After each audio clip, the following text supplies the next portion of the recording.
Well, hello everyone. Good morning. And how about this classy music? I hope you're all doing very nicely today. I've turned the music down for you, but it is still blasting in my headphones here. So why don't I take these off? It's just like a chorus screaming at me right now. Hi everyone, we've got James Polk. Hello, Bunny. Oh, how did you know? How did you know?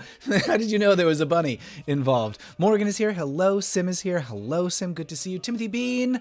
Morgan, wonderful music today. Thank you. Having a classy Saturday morning. Moonbook's here. Unfortunately, can't join, but have fun. We will have fun. Maybe you can pop in later. Bitter Queen, of course you're here. Hello. Lovely to see you. Timothy Bean says, how about some Enya? No, this is Enya. This is her singing. She's got a very deep voice now. Mr. G says, hello, everyone. Lizzie's here. Hello, Lizzie Winchester. Good morning. Hope you're doing well. I had a lovely day yesterday. Now I'm ready to go on this archive hunt while mixing paint colors. I am delighted to hear that you had a lovely day. Congratulations. That's a wonderful feeling. Thomas Mundo's here. Hello, Thomas. Or Tomas. I mispronounce everything. James says, congratulations. Your work sounds charming. Yeah, what paint colors are you mixing? Bumble says, remember to hit the like button. Algorithm something something. Yes, do remember to hit like and subscribe. And if you're really enjoying these archive hunts, head on over to patreon.com/MattBaum. Join the folks who make these things possible. Big thanks, of course, to everyone who supports all my wacky endeavors. And if you want even more live streaming, of course, I'm over on Twitch. Many of our friends in the chat here right now are also Twitch friends. So if you go to twitch.com/MattBaum, there's a link in the description. You can join us for more streams every Monday, Wednesday, and Friday evening from 5 to 9-ish. Not Animal Test is here. Hello, speaking of Twitch friends. Joshua Sisko's here. Hello, Joshua, and hello, Dirty Uncle Owen. Glad to see all of you. What a joy. What an absolute joy and delight to have everyone here. I am doing rather well myself. I'm getting over a little bout of not so good. I had a little tummy trouble, and then I felt better, and then I felt bad again. So we're taking it easy. I'm drinking some nice, gentle ginger tea. It's lemon ginger tea. Nice and serene. And James has prepared for me a lovely feast. You can see here's what remains. I've already tucked into it. He toasted some pita, and there's some hummus in a ramekin because we love a ramekin. And so I'm doing okay. I'm doing okay. I'm hanging in there. Donald Storm is here. I'm new here. Can't wait to see what's about to happen. Oh, wait until you see what I have found for you. In fact, let me just give you a little taste so you can see the number of tabs that I have active right now, because it's kind of a lot. Let me get that window capture going here. Where do we have it? There. Oops, that's not it. There we go. So we're going to be doing a little archive hunt for John Waters movies today, and the weird ways that newspapers have covered John Waters over the course of his career. You may notice that I've got like 80 or 90 tabs open right now. It's not quite that many. I've got a lot of tabs open right now. I found a lot of stuff that I think we're going to be fascinated by. Hopefully. You never know. You never know what you're going to find. Lizzie says, I'm mixing 9 different shades of gray to do monochrome painting. Oh, that sounds amazing. Wow, what? 9 is a lot of shades of gray. What are you going to paint? Oh, Joshua is also a Twitch friend. Hello, Joshua Cisco. This is Scarrett82. I forgot YouTube gives you my real name. Always feels like a bit of a betrayal when the internet is like, and this person's actual name is... Douglas says, much love, my friend. I'm a huge John Waters fan, I think. But maybe you're a huge John Waters film. My friend Brian Dorton and I made a feature film which is true to him called Trashology, and its sequel, Pre-Existing Conditions. Oh, that sounds great. What is the film about? Yes, today's pita was toasted for my pleasure. Nicely. James has gotten very good at knowing exactly the right amount that I like things to be toasted. It needs to be just a little bit a little bit crispy, but any more than that, and I'm like, I get real fussy about like, no.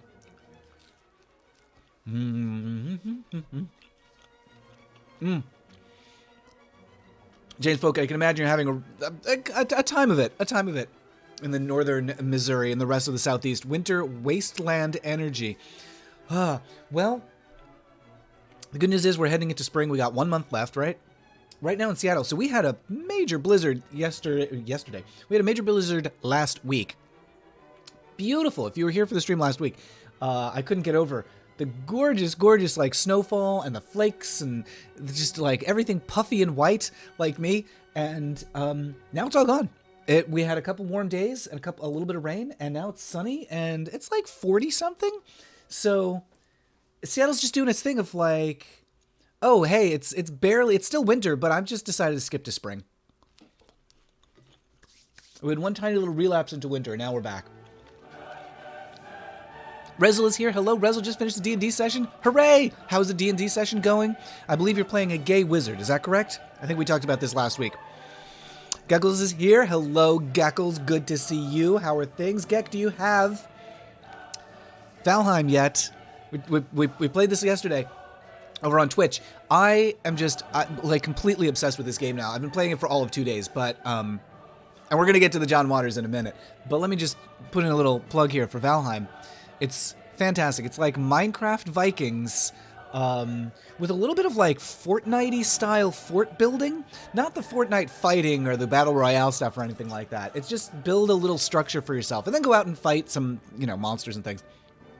But I'm loving this. Like, the thing that I'm looking forward to is you can do this multiplayer thing where you can have one person who stays behind and builds all the houses and things and maintains the domestic stuff, me, and then the other fighter players who go out and do the fights and harvest things and bring materials back. I am really into this game. Okay, Lizzie says, I can send the pic of my concept sketch to your Twitter if you want. Yes, do that. Send me that. It's a skull wearing a crown with a symbol for Hades' bident on it. Oh, what is the bident? Or is it a trident or just bident? With a G? Oh, I guess a bident is probably a thing with only 2 skewers, right? That's probably what a bident is. I've never heard of that. Rezel says, my players realize they are just fragments of a consciousness of one being that lived through their lives. Now they have a week to think what to do with it, just end or reset the cycle. That sounds amazing. Whoa, Rezel, that is so good. So much despair and nihilism right before the finale. Whoa. Oh, I'm the DM. The gay wizard was the boss of the penultimate chapter. Okay. How?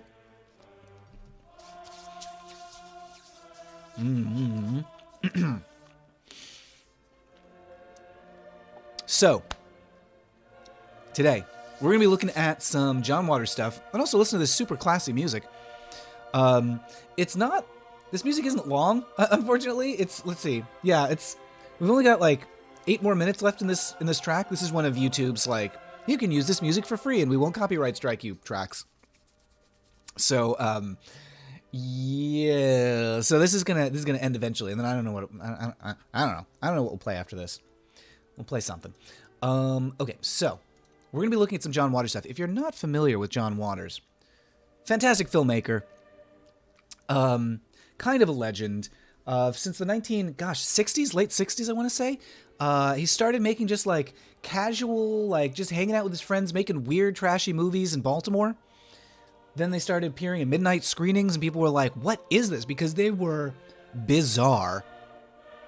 His profile kept raising. He got more and more famous. He could make bigger and bigger movies, and then, basically got embraced by Hollywood. Like indie Hollywood at first, but really got a reputation for making outrageous, let's say, films. Of course, as he was just like rising to fame initially, a lot of people, particularly tastemakers, did not know what to make of this person and his weird moves like Pink Flamingos and Multiple Maniacs and Mondo Trasho. So there was kind of this period where people were like, what on earth is this? And why does anybody want it? Just to give you a sense, what we might start with? We might start by just watching the trailer for Pink Flamingos, which I love because, and I think, depending on which version of it we find, let's see here. John Waters might do a little intro to it, pointing out that they don't show any actual clips from the movie in the trailer. because it's just too filthy. Let's see. Pink Flamingos trailer. Okay, so let's actually turn down the super classy music and play something really trashy instead. So this might just give you a sense of what you get with a John Waters movie. And this, as I was hoping, this is the one that starts with him, like, introducing it. I'd like to close with the original trailer New Line Cinema used to sell Pink Flamingos. This is very quiet. No footage from the actual movie is ever shown. Yeah. So, okay. So this was the actual trailer for, in the 1970s, I want to say Pink Flamingos came out like 76, maybe? Did you happen to hear about it? From some friends who saw it and thought it was absolutely marvelous. Probably I'll be very insulted. Rex Reed told us that it's fabulous. Would you come out at midnight to see it? Why go home at midnight? What are you going to see there? I love that. Like, she's usually home at midnight. What are you going to see at home? Amazing. Bi is in two, dent is in teeth. Oh, two teeth. That makes sense. That makes sense, Norika. I've never heard of a bident. Keck says, by dent, more like by don't. What? By don't go blurny? What? James Folk said, I wonder how much coverage you got from the historically uptight New York Times. Not a ton in the early days.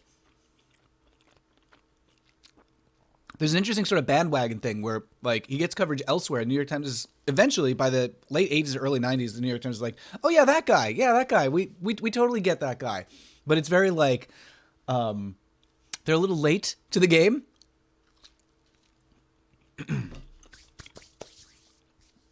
Oh, Mr. Miracle Queen, I was amused by the copyright-free music played over Metallica during BlizzCon to avoid DCMA. Yeah, I don't know. If y'all didn't see this, Metallica did like a concert, and Metallica has always, like, historically for years been very litigious about, like, going after people who play copyrighted music. So even though it was their concert, it was being live streamed, Twitch replaced the music with their own, like, generic music, so you couldn't hear it on the stream because I guess Metallica, I don't know, to protect Metallica from getting sued by themselves. Oh yeah, Mr. Zook's Twilight Zone days. To have Tab Hunter in your movie is amazing. We'll talk about polyester too. Tab Hunter was like a heartthrob in the 70s, and he appeared in a John Waters film, which was, I mean, I'm trying to think of what that would be equivalent today. It would be like, I don't know, who's a heartthrob today? Who's the Edward Cullen one? Robert Pattinson? Pattinson does weird shit. He does do weird shit. You're right. I was gonna say Tom Cruise, but Tom Cruise is old. Yeah. Who's a hunk now? Oh, who's the Zac Efron? Zac Efron, is he a hunk? Or Zac Efron, yeah. It would be like Zac Efron appearing in... I'm trying to think of something that would be comparable to John Waters now. I feel like everyone feels like, because of internet, a lot more free to be in weird projects.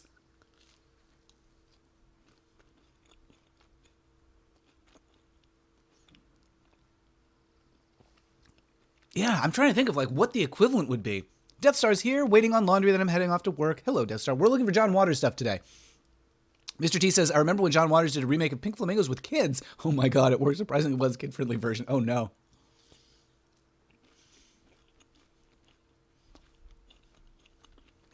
Oh. Rezo says, I look very handsome in this look. Thank you very much. Recovering from food poisoning. That's my look right now.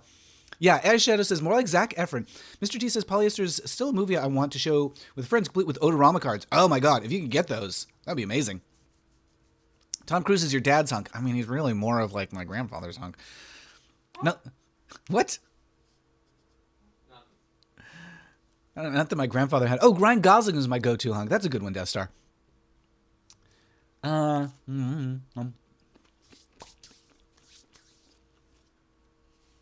Here's what it would be like. It would be like Zac Efron co-writing a novel with Chuck Tingle. I feel like that's like the modern day equivalent to Tab Hunter appearing in a John Waters film.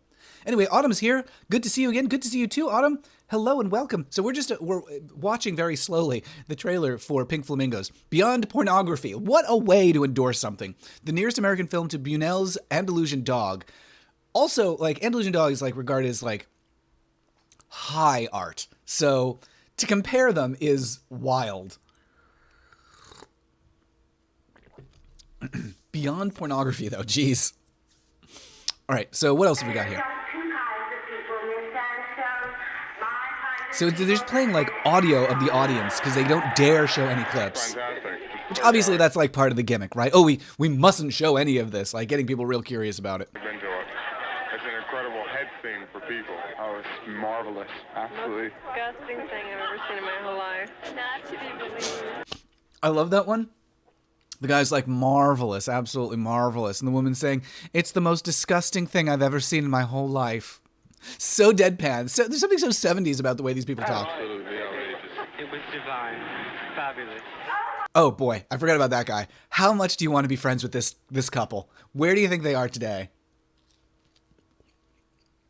Look at these two with his like fur coat, suit and tie, his ascot situation on his boyfriend. Also, I like her hat. Absolutely outrageous. It was divine. Fabulous. Divine, fabulous.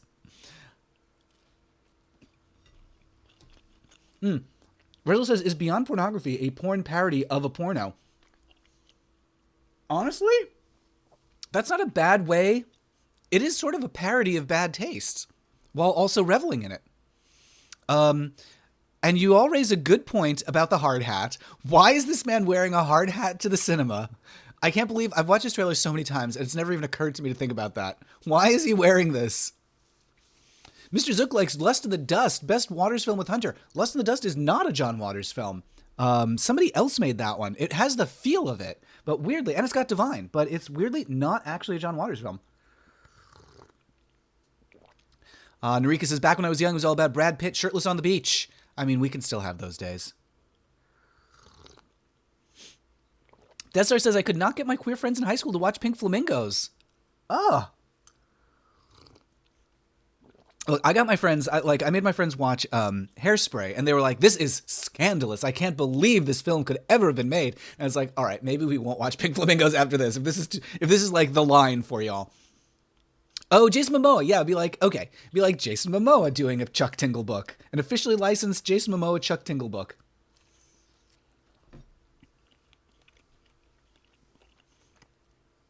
And that was in Portland, Death Star? That's wild. Portland should be more open-minded than that. Mr. Zook says, John Waters is a much better version of Ed Wood. Oh, I think they're trying to do very different things.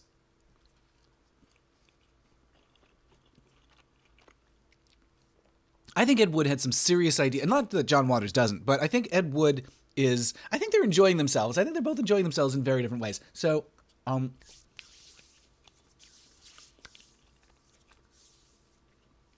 I mean, I think primarily John Waters is very self-aware about the trashiness of what he's making. I mean, he calls himself the king of trash. Ed Wood, I think, really had lofty ideals about the artistic merit of what he was making, which is what makes Ed Wood films so intriguing. Glenn or Glenda, I mean, what a masterpiece. Plan 9, of course, and all those. The high-mindedness of it, combined with the, you know, as Susan Sontag says, the lack of... The failure of seriousness. Oh, I know. Lurking Groove. Divine was going to play Peg Bundy's mother in Married with Children. Died right before they could be in it. What a tragedy. Yeah, because that would have been incredible. I wish we had that artifact of Divine playing that character. Yeah. Yeah, Destar says, Hairspray scandalous with the actual fuck? Yeah, it's got kind of like a, I don't know, I guess they found, like, the sense of humor too edgy in Hairspray? Bitter Queen says, my partner and I walked our youngest daughter through all the John Waters movies when she was a teen. Serial Mom is a family staple. Serial Mom, here's what I'll say. Serial Mom is a great place to start people on John Waters films because you can gauge the reaction to that one. It's mild enough that if they're like squeamish about like, I don't know, certain aspects of it, you can be like, all right, well, let's do Hairspray next if you still want to keep watching movies. Or if they like love the weird, wacky gore and just the trashiness of Hairspray, they could be like, okay, now we're going to go hard on polyester. James Polk says, having seen Mommy Dearest for Be Kind Rewind's upcoming video, I'd love to hear John Waters' commentary on that one. Ooh. Yeah, did John Waters do commentary for Mommy Dearest? That would be incredible. Death Star says, I was thinking about my live reaction to WandaVision and considered also reacting to incredibly cringy gay scenes in old movies. That's an interesting idea, too. So Death Star, we were talking about this yesterday on Twitch. Death Star is thinking about doing a live reaction to WandaVision, not having seen any of it, knowing nothing about it. And no spoilers for WandaVision, please. But Death Star is going to watch it and react to it with no information about what's going on. And doing that with, like, weird old gay scenes from movies, like, gosh, I mean, you could do all of Making Love, the film Making Love. I'd be interested to see your reaction to that. Narika says, I've never seen the original Hairspray movie. I did see the remake with Zac Efron and John Travolta. Queen Latifah was an absolute revelation. Oh, she is great, yes. I would say, if you like the new one, watch the old one. I think they're both good in different ways and bad in different ways. I think the new one is not as daring as the original. But has a much better pace. I think the first one has kind of a slow pace that it suffers from. Also, an insensitivity, I would say, on the first film to social issues that we are having a more productive conversation about now. Douglas Connor says, to answer above, trashology and pre-existing conditions are trashy fun anthologies, very much in the vein of Waters' early films. As gay filmmakers, we want to make a love letter to him. Oh, that's great. Trashy fun anthologies in the vein of Waters' early films. His early stuff is truly wild. Mondo Trasho is one of my favorite films. It has a rosary bead moment that has stayed with me for years. Harper Prince says, start your friends with the trashiest movie ever, so everything else you show them seems normal in comparison. Well, you don't want walkouts. You don't want your friends to be like, I'm never watching a movie with you ever again. You got to be gentle with some people. Consider your audience. Lizzie says, when I was in high school, my friends wouldn't watch any John Waters stuff. They were obsessed with Rent. Oh, you sent the concept sketch to my Twitter DMs. Let's take a look. Lizzie, is it okay if I put it up on the screen, or would you rather I just look at it just myself? Let's take a look here. Oh, this is great. I love this. It looks kind of, gosh, what am I thinking? It has like a real like Renaissance kind of look with the skull and the crown, but also very modern, sort of like stained glass sort of effect behind it. I like that very much. Dirty Uncle Owen says, first time I watched Pink Flamingos with a group of mates, they were all fine until I pointed out that divine wretches at the end, proves that it was real, and they all ran off to throw up. Oh dear. That is a legendary moment. Dister says, wait, specifically seen from Bedazzled. Oh, with Elizabeth Hurley. I haven't seen Bedazzled. What is Bedazzled? I'm thinking actually, what's the one, isn't there one where Elizabeth Hurley plays the devil? And I thought that was called Bedeviled. I might be completely wrong about that. In my head, Elizabeth Hurley plays the devil in some movie, and the movie's called Bedeviled. It is also possible I've completely made that up, and that does not exist. Kiflum says, we watch Crybaby in school, not for class, but for its last day before summer, so let's watch a movie. Oh, Douglas says the Criterion Collision Blu-ray for polyester includes a smell-o-vision card? Whoa. I didn't know that. That's amazing. Jason says the rosary bead scene is in Multiple Maniacs, not Mondo Trasho. Oh, Mondo Trasho is unavailable. Oh, I watched Mondo Trasho. I got that from a video store in the 90s somehow. Some video store had Mondo Trasho, and I made a dub. I might have it on VHS somewhere in like some old box around the house.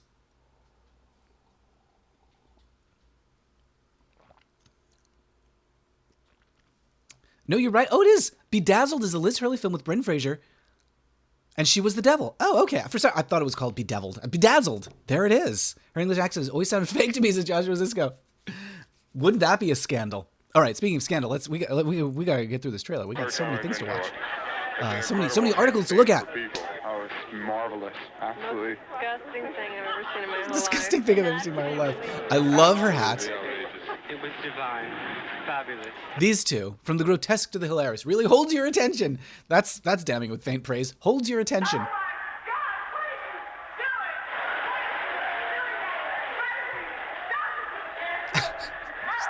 This screaming, this, I think it's Mink Stole. I think it's Mink Stole. Better than cries and whispers. I think it's the future of city living. There he is. That's my hero. That one who, like, waltzes in.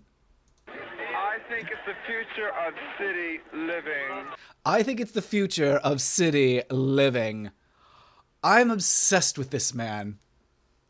Mr. Zook says Cecil B. Demented is pretty whacked out. That is a good one. That, I feel like Cecil B. Demented is a tougher one to just put in front of, like, just to put in front of people. But for film people, I think film people will really appreciate that one. I think Cecil B. Demented is challenging if you're not like, like a movie snob.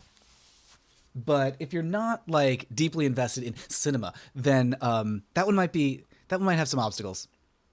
Lurking Goose says, I couldn't bring myself to watch the remake of Bedazzled. Oh, the original was Peter Cook and Dudley Moore. Yes. Oh my gosh, I've seen that. I've seen that somewhere. That might have been when I worked in a video store.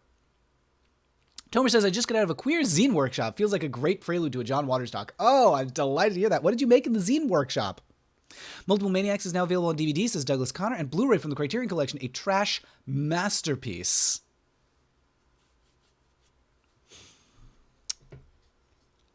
Anyway, the future of city living is here. I know, and his mustache. That's what I'm trying to achieve here. But look at it, like his beautiful blonde mustache.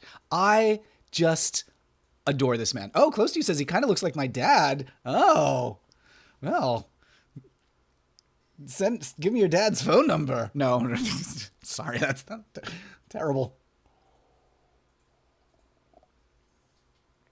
All right, here we have the future of city living. I'm just going to watch that one more time because I just love him so much. Whispers. I think it's the future of city living. Oh, and the, like, look up and down. Perfect. Oh, Bumble Homestead, thank you for the tip. I appreciate that very much. Thank you for, yes. Oh, and also, of course, thank you to everybody who tips. I really appreciate it. That's the stuff that makes it possible for me to keep doing these streams. So thanks for the tip, Bumble. I love to see the rainbow. And again, thank you to everybody who's a follower over on Patreon, making these things, making these streams and podcasts and videos and all this stuff possible. Harper says, this reminds me of 120 Days of Sodom, but the concept of Sodom is probably worse. What is 120 Days of Sodom? I'm not familiar with that one. All right, let's keep going. Future of city living. Fantastic. It was really fun. Excellent. Yes. Loved it. Really good. Look at all these people wearing fur to the movies. It's great. Also, like, this is back in the days. Oh, God, this face. This is back in the days when you could smoke in a movie theater. So just imagine what that fur smelled like. Piece of garbage. Sorry. I hit play just as time to hear someone say it's a piece of garbage. Yes. Loved it. Really good. Really good. Right? It's great. Piece of garbage. Piece of garbage in the background there. Oh. Yeah, Enrique says, I felt like he was flirting with us the way he looked us up and down. He's checking us out. Terrence says, I only finished the front cover. It's titled Metro Vile, an anagram of my name. Oh, that's clever. An illustration of me, Godzilla style, destroying the Houses of Parliament. Oh, gosh. Reminds me of, what's the line from You Can't Take It With You? Dynamite the White House, dynamite the Supreme Court. In the play, You Can't Take It With You, in the eventually movie, there's a printing press, and somebody, I can't remember what the reason is, but the character, which I played when I was in that play in high school, is printing pamphlets that say dynamite the Supreme Court, dynamite the White House, God is the state is God, and handing them out. And I can't remember what the reason is, even though I played that character. Oh well, I really knew my motivation.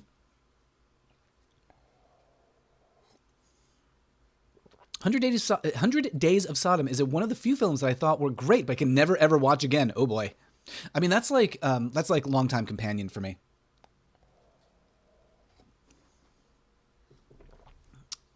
Okay, proceed immediately. The sickest movie ever made and one of the funniest.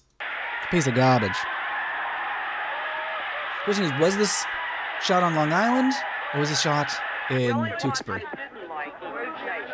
I have an aversion to snakes. It was divine. I love religious movies. It's a little gross, but I liked it. a little gross, but I liked it. Was that Gwyneth Paltrow? It wasn't, but I love religious movies. It's a little gross, but I liked it. That's another good soundbite. Gwyneth Paltrow impersonator going, a little gross, but I liked it. You use that for all kinds of things. Well, it was really the grossest film I'd seen. I think John Waters has got his finger on the pulse of America. I think he's got his thumb securely up America's ass. I enjoy There you go. He's got his thumb securely up America's ass. dirty things as much as everyone else does, but this isn't even dirty. It's just disgusting. My favorite quote. I enjoy dirty things as much as anyone else, but this isn't even dirty. It's just disgusting.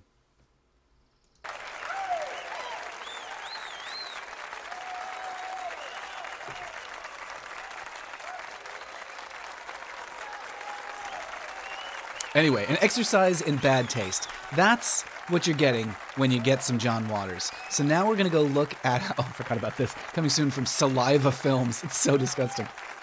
So now we're going to look at how the news has covered John Waters in his life, across his career.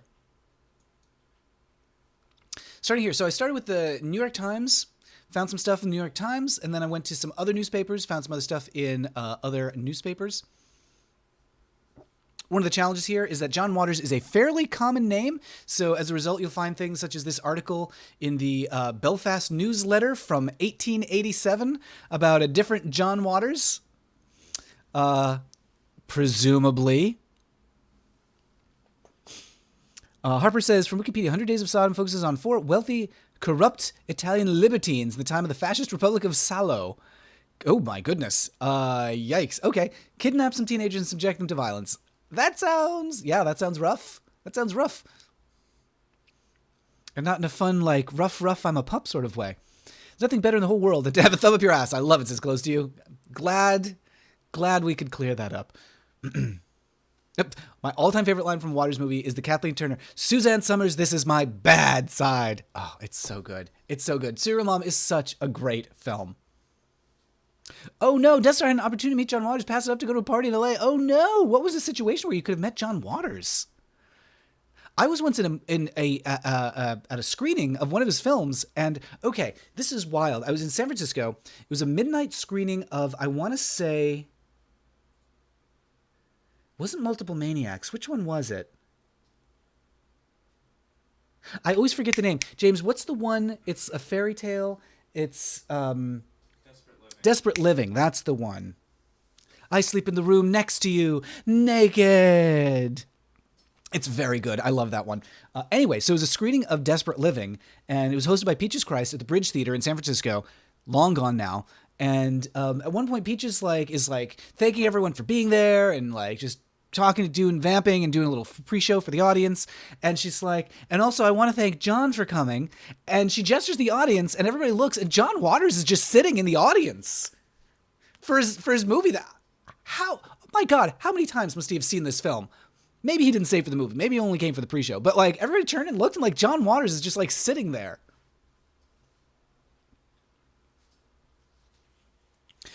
So, which is my favorite John Waters film? That's a good question. I like different ones for different reasons. Man, I love Hairspray. I really like Hairspray. I think it's Serial Mom. It's Serial Mom. I think that's my favorite one. It's not like his edgiest, and it's not his most tasteless. It's not his most trashy, but I think that might be my favorite because it's why do I like that one so much? I think it's purely Kathleen Turner. I think she makes that movie so magical. I think it's Kathleen Turner's performance in Serial Mom. Rada says, I missed a book signing with him in London because it was a broke mess. No. I've been trying to interview him for The Stranger for years. I call every now and then. They're like, oh, he's not doing interviews right now. Try again later. And I'll just call every now and then. They're like, no, not right now. Not right now. Dister says, I think, it's not like he needs publicity. So seldom do you see an interview with John Waters. Because I think he's just not interested in that kind of thing. Distar says he was doing a thing at some indie theater. There was a rock and freak show party happening, and 25-year-old me wasn't going to pass up free booze and cocaine. Well. Was it the right choice? It sounds like it was the wrong choice. Biddle Queen says, I think for John Waters, the show was watching the audience watch his films and seeing how reactions differ across time. That's an interesting point. Well, we loved it. Ooh, Douglas says, what's your favorite LGBT film of all time? I know it's today's topic. That's a tough question because there's lots of different reasons to love different films. So it's hard to pick like one as this is the best.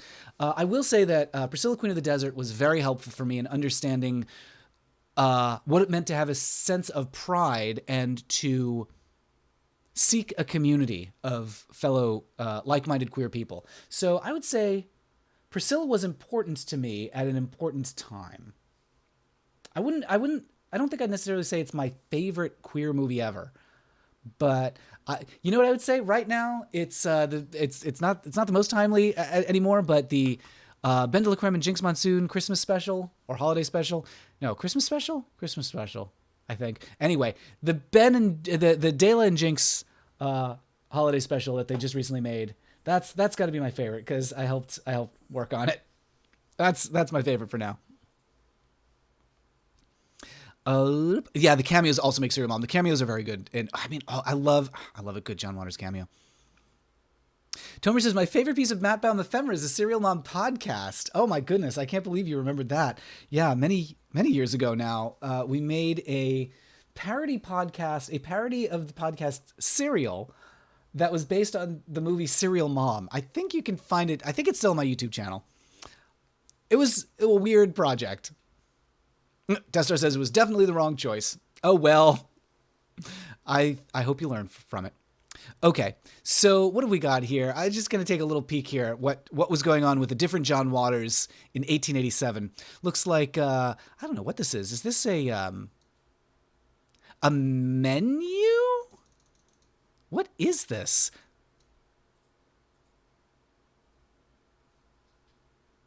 It's just a list of foods for different people. What are we looking at here? Oh, the Northeast Agricultural Association annual show. I guess this is a list of what people are showing at the show. Oh my God, look at this page. Imagine getting this page and being like, well, I got to read all of this. So John Waters had what at the show? Well, somebody had River Gray Dorking. Not sure what that is. Oh, River Gray Dorking. Best cock and hen. That's quite a distinction. Let's see. Best cock and hen. John Waters. Okay. John Waters, best cock. Yeah. John Waters is a time-traveling pervert, says Death Star. Yes. Did you say 1887? Yes. A different John Waters. It's a common name, so the name comes up in a lot of different things. Oh, Girls Will Be Girls is a good one, too. Although I think I like Straight Jacket better than Girls Will Be Girls. Richard Day's other film. Technically, Angels in America is a miniseries, says Jason Bush. I don't think I've seen a full Angels in America. I've seen the first part on stage. It wasn't the best. It's supposed to end with a really beautiful image that I feel like they overreached and did not achieve. Speaking of a failure of seriousness. Yeah, Luxford says, never mind me, I just like to watch. All right, well, you're in the right place. Best Cock and Hen does sound like John Waters. Yeah. Yeah, and River Gray Dorking does sound dirty. So look at this. John Waters, perhaps indeed, time-traveling pervert.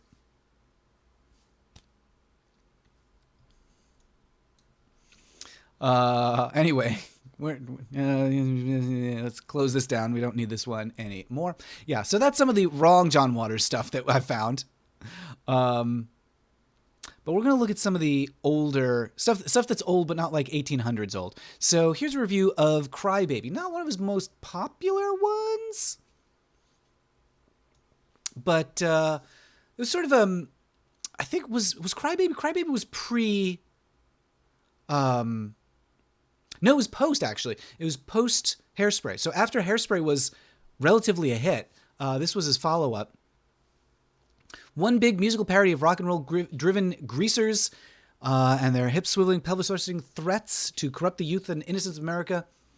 Of course, we've got Grease in the 70s, Bye Bye Birdie in the 60s, 50s of The Real Thing, actual Elvis Presley. Now comes Cry Baby, juvenile delinquent musical comedy. looms as his most conventional and least interesting movie. A movie that, to the disappointment of his fans, is even less sleazy and more tame than his last effort, Hairspray. Yeah, I think that might be why it's not, like, really fondly remembered. Into the 90s, I think this really gets to it.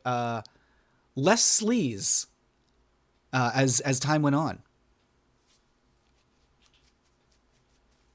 Let's see. Crybaby is the movie equivalent of a Walgreens special, the cinematic equivalent of a double malted cheeseburger and ketchup-drenched fries. The movie is a Valentine to our weakness for junk food. Not much has changed since the 50s. The usual raunchy vignettes about the good kids and the bad kids. Interest revolves around Crybaby and Allison, blah, blah, blah. Goes to jail, life of the tramp, blah, blah, blah, blah. Eccentric, producing out, it's Locaine who pulls it all together with her winning performance. Step is all attitude, which is as it should be. Crybaby isn't subtle, and it isn't for everyone, but it's fun. If you want to see real John Waters' juvenile delinquent movie, check out the deliriously funny Female Trouble. That's honestly good advice. If you want a John Waters movie, watch one of his older ones. Lizzie says, my favorite queer movie memory is going through my uncle's boyfriend's movie collection looking for a horror movie, but found The Birdcage, so we watched that. Oh my goodness. Oh, and you can show my sketch if you want. All right, let me see if I can, where did I put that? I've got that over in this tab over here. So let's grab this, and I'm gonna just put it in this, nope. I'm gonna put it in this tab. So here is the skull. Look at that. I think this is fantastic. I think you've done a great job on this sketch. I'm really looking forward to. I'm looking forward to seeing the finished result. All right, close that down, and close you down, and we'll close down this John Waters review. Although I will say one thing that a lot of people don't mention in the reviews of Crybaby is it includes a very important actor who we might do another like a separate archive hunt for. An actor who went by the name of Hatchet Face. Hatchet Face. There she is, Kim McGuire. She had a really distinctive look. There she is. So she appeared in a few John Waters films. She also appeared in the David Lynch series On the Air, very short-lived and extremely weird. Just had a real she could do things with that face. Anyway, we might do a separate search for Hatchet Face because she had a fascinating film career. Close to You says, I found out yesterday my 80s crush is actually gay. Meredith Baxter from Family Ties. Oh, that's lovely. It's so nice when you find like one of those historical, like, oh, and they were actually family. Would you consider Bruce LaBruce works in a similar vein? It's less filth and more confrontational graphic. I don't care for the films of Bruce LaBruce. What is there to say about those? Although it has been a while since I've watched one, so maybe I'd like them now. But last time I saw a Bruce LaBruce movie was quite a while ago and wasn't into it. I think I found it a little too, again, a little too serious. Like I wasn't having fun with those movies. Have you heard of Buddies? I recently discovered it. Very good. Highly recommend. First feature film to tackle the AIDS epidemic. I think so. Buddies film 85. Yeah, I've never actually seen this one. I am aware of it. This is one that's in the bucket and just have not actually seen yet.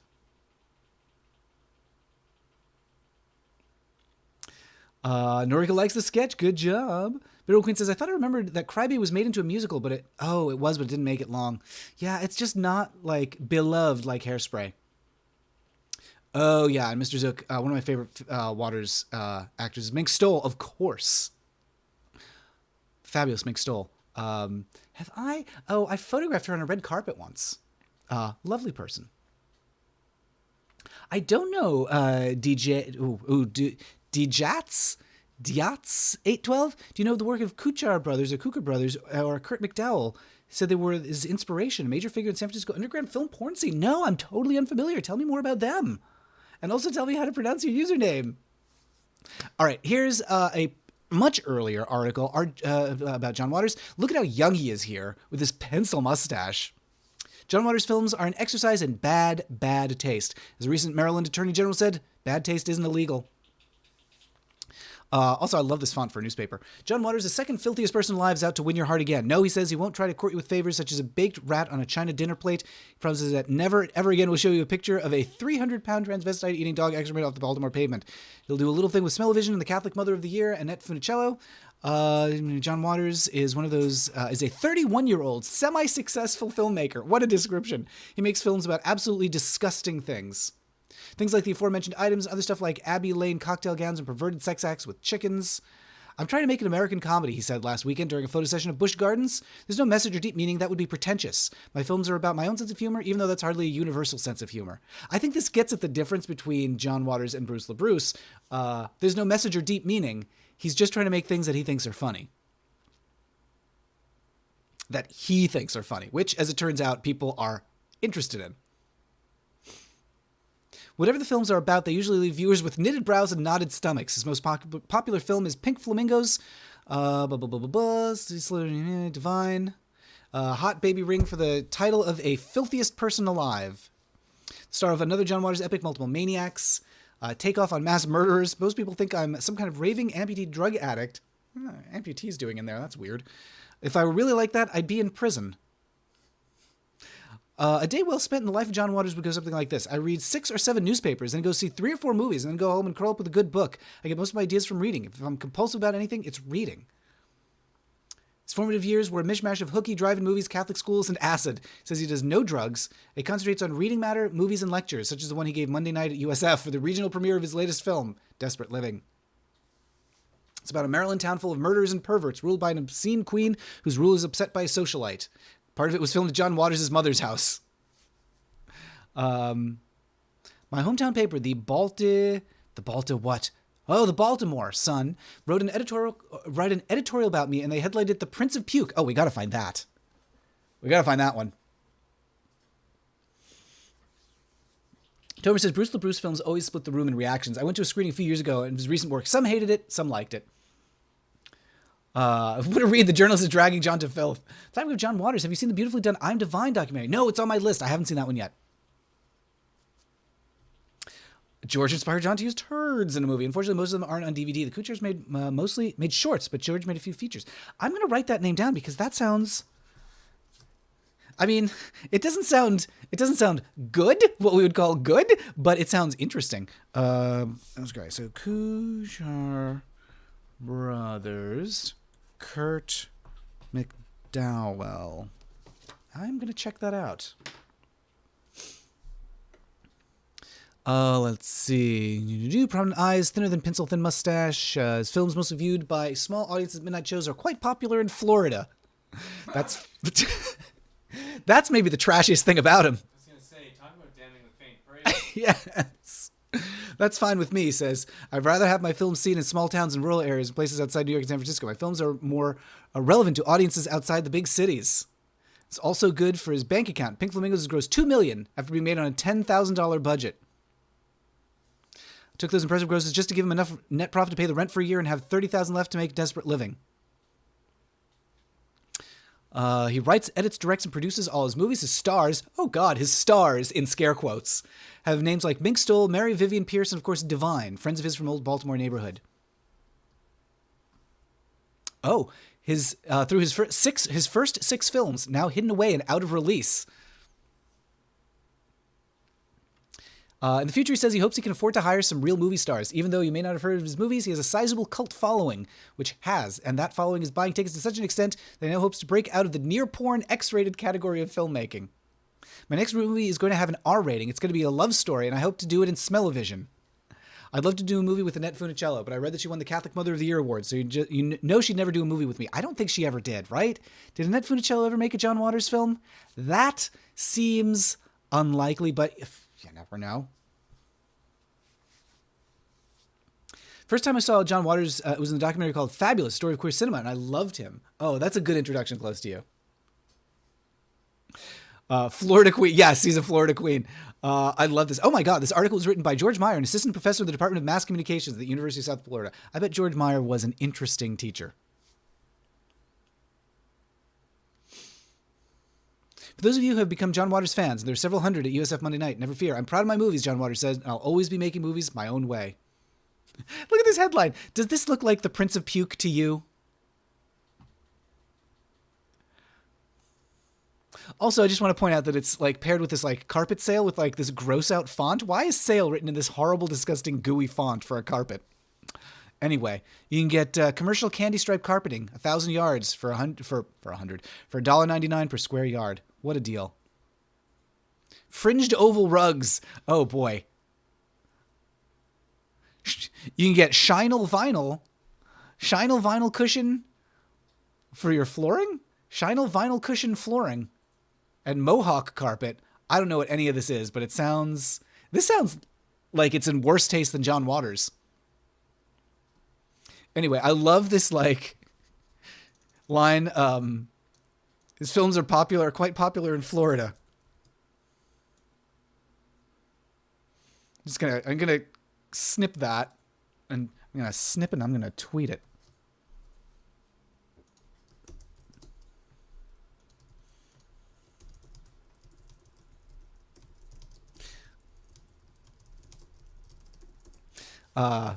His films viewed by mostly small audiences at midnight shows are quite popular in Florida. That's fine with me, he says.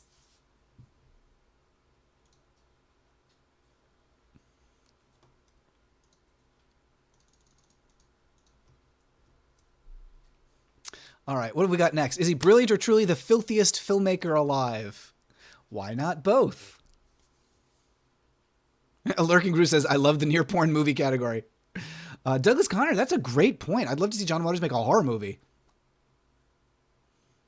Rainbow Sky, Gay and Proud. I have some books I want to recommend to you. The first one is Acting Gay and Still Acting Gay and Gay Drama, now by John S. Clum or John Sklum. I don't know. John's Clum. Lurking Gru has a need for fringed oval rug to tie this room together. I mean, it depends on how long the tassels are, the fringes are. You could tie a whole person together. What was I saying? Boop, boop, boop. Is he brilliant or truly the filthiest filmmaker alive? Oh, actually, I want to reopen that tab for just a second because it just reminded me that there was that Baltimore Sun headline that I wanted to find. What was it? The headline at the Prince of Puke. The Prince. What are we gonna find in this search? The Prince of Puke. They called me the Prince of Puke. Mother didn't like that. Baltimore Sun. These are all like Sun. Retrospectively. Nickname promptly embraced. Baltimore Sun. Is this it? There's an article from 2002.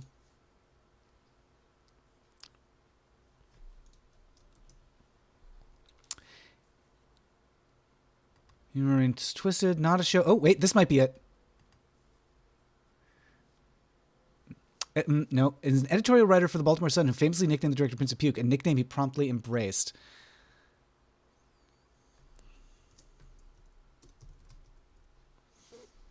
"1973 review and Variety editorial writer for the Baltimore Sun." Yeah, I don't know. It may be hard to find. At some point in the 70s, Baltimore Sun. Everything I'm finding is like people writing about how he was called this. I wonder if he made it up. I wonder if the Baltimore Sun actually called him that.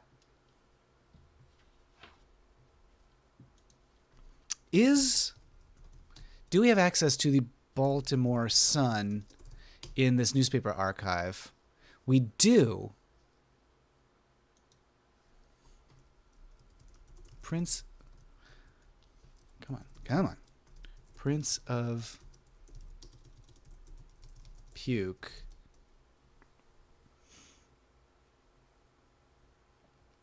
Interesting. I'm not seeing it. Here's my theory. My theory is that the Baltimore Sun did not call him this, and he made this up as a story to, like as a point of pride, basically. I think this is part of his own myth making. I don't know. It's possible it's just not in the archive for whatever reason, but What's the name? What's what? What is it what's the name? The Prince of Puke. Sounds like something he'd say. It does. James says it sounds like something he would say. I think that's true. That sounds like his writing, not a random I don't know, maybe it's just Baltimore culture. James says maybe it's Baltimore culture. Yeah, but I'm not seeing it anywhere. All I'm seeing is like, oh wait, maybe this is it. Now from 81, that would be too late.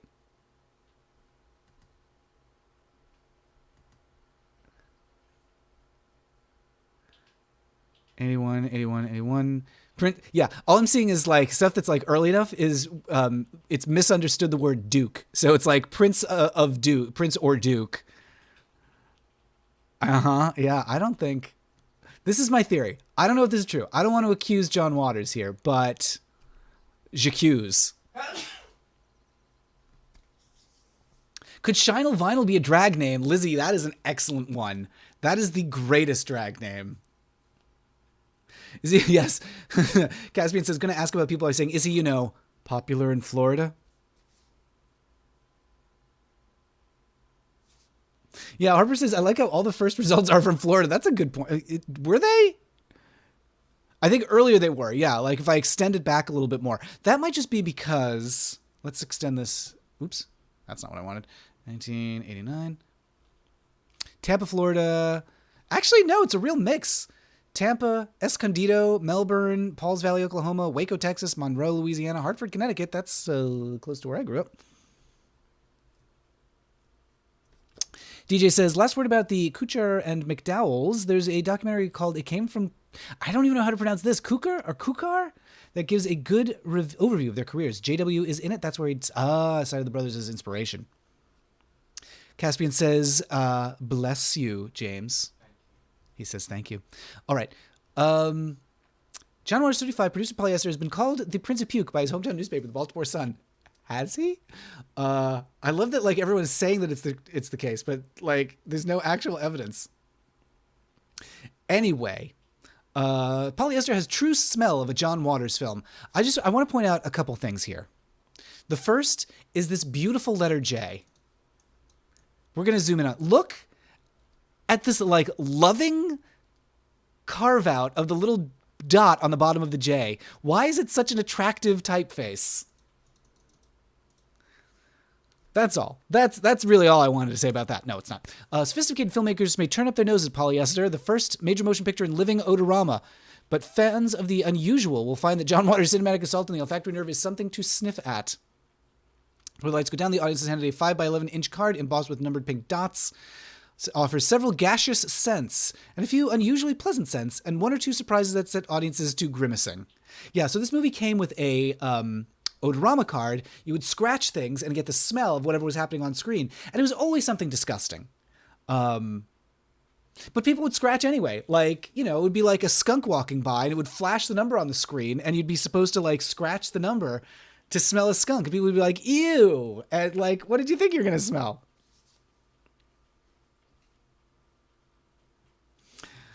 Absurd satire, blah, blah, blah. Tab Hunter. Repugnant fishpaw family, Baltimore clan, which dad runs a porn theater and cheats on his wife. Divine, a tugboat of a woman prone to crying and drinking binges. Teenage son is a catatonically drugged out foot fetishist. The daughter suffers from acute nymphomania. Will become another one of those so-called midnight movies.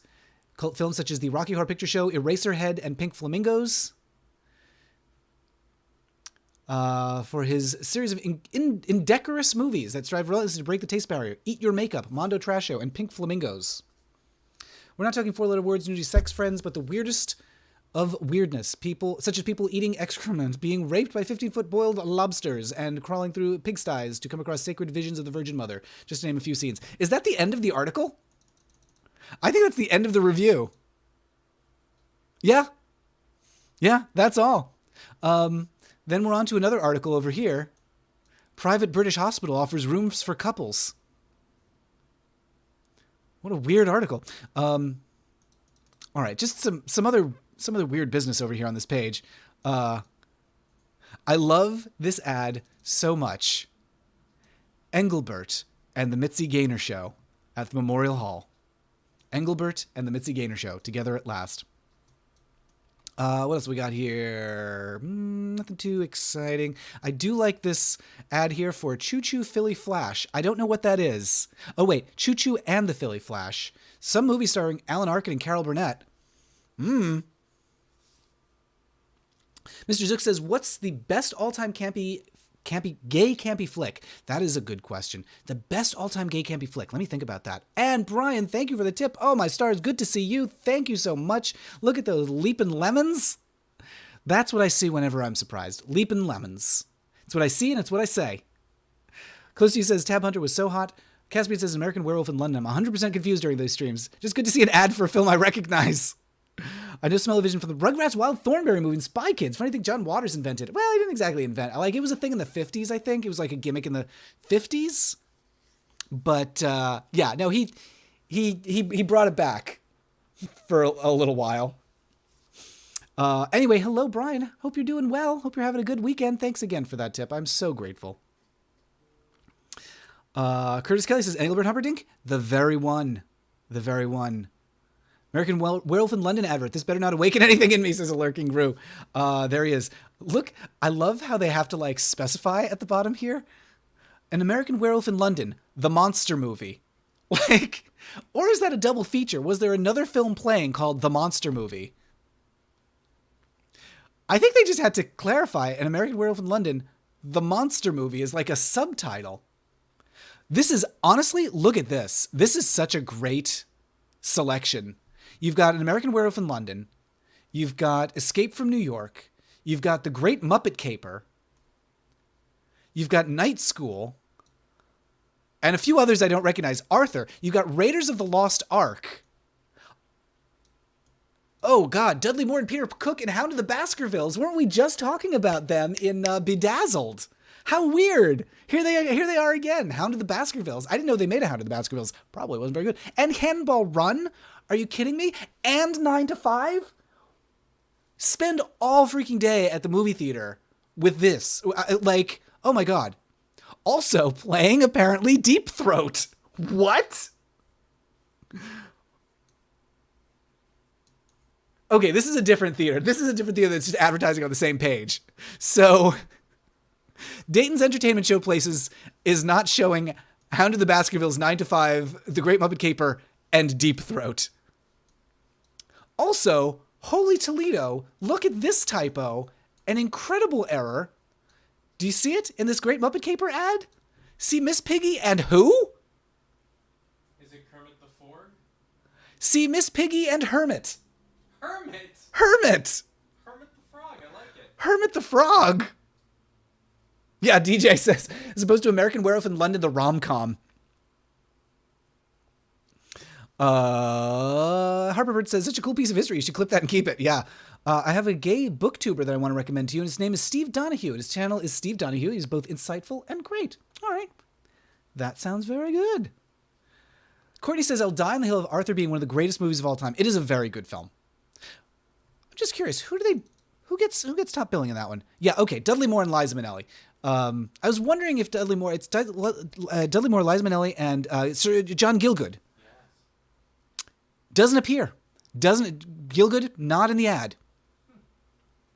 Hank says Stripes is pretty good. Destar says that is quite the movie lineup. It is. Harper says, what newspaper is this? I want to see these ads. This is the Dayton Daily News in Dayton, Ohio, September 13th, 1981. There's a Lurking Goose says there's a Deep Throat too? Well, I mean, there's a lot of throats out there. Hermit the Hog, says Sim. Good way to end a perfect day for some. Little Deep Throats is close to you, yes. Aren't we all Hermit the Frog during COVID times? Johnny, you're absolutely right. Oh, that's a good point. Courtney Gielgud got the Oscar. I can't believe this.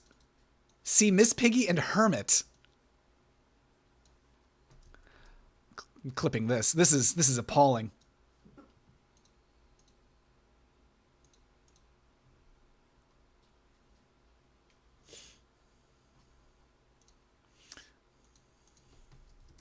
See Miss Piggy and who?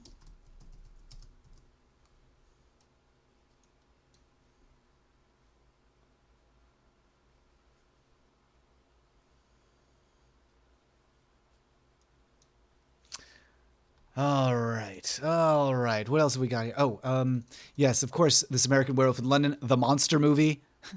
I'm gonna clip that as well. Was there anyone who was like, wait a minute, this is a monster movie?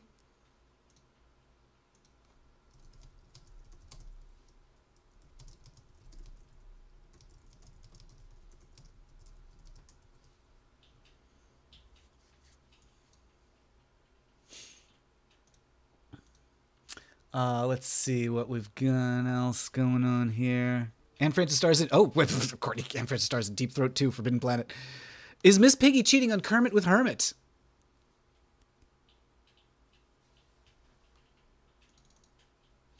Maybe, yeah. Maybe Hermit's the other lover. Anyway, we've got Lobster Mania happening at Charlie's Crab.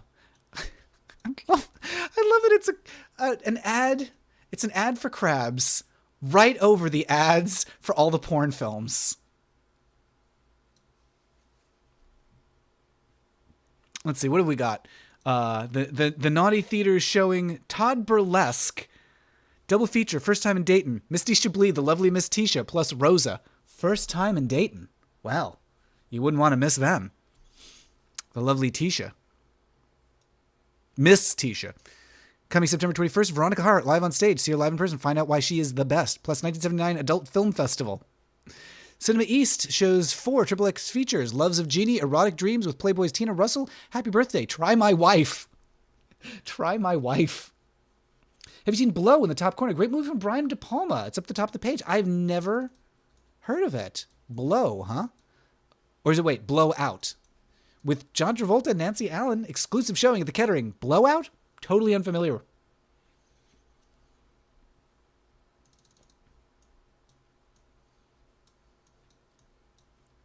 We've also got, oh my goodness, Tuesday night, amateur night at the McCook with the wet t-shirt contest, #1 inside story of Sika, and all about Gloria Leonard.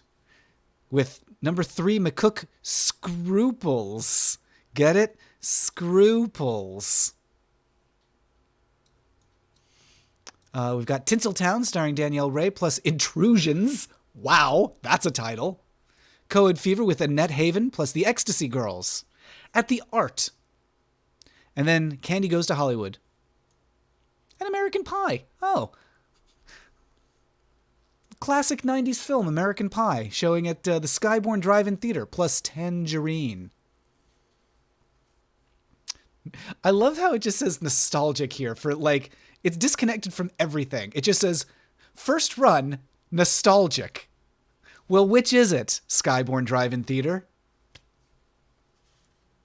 Oh, speaking of Serial Mom herself, Body Heat with Miss Turner. This is, oh my God, I missed this ad because it's so huge. I was just looking at the small ones. It's a hot summer. Ned Racine is waiting for something special to happen. And when it does, he won't be ready for the consequences. Body Heat. As the temperature rises, the suspense begins. James Polk says, I was surprised by how many Blue pictures were being peddled to local theaters in 70s issues of Box Office Magazine. It is weird to see, like, the naughty films over here, the totally clean films over here, and the Crab Shack over here. And then on the next page, we've got more movie ads here. We've got, or did we? I thought, oh no, we did. A larger ad for An American Werewolf in London, the monster movie. A Knock Your Socks Off, fantastically frightening and lusciously gory monster movie. Bigger ad for Choo Choo in the Philly Flash. Whatever the hell that is. I mean, it's got a great looking title. Great looking logo. Oh, and what's this? Condor Man and the Aristocats. Playing it in Beaver Valley. This is so weird that they've got 2 pages of movie ads back to back, but they're different sized ads for the same movies. Anyway, that's the John Waters situation. Brazil arms world's little giant. Phone, you won't get an answer if you call Scott County. Guided missiles get free acquaint. Oh, wait a minute. Is this a weird personals ad over here? No, it's an ad for Stretch and Sew Fabrics.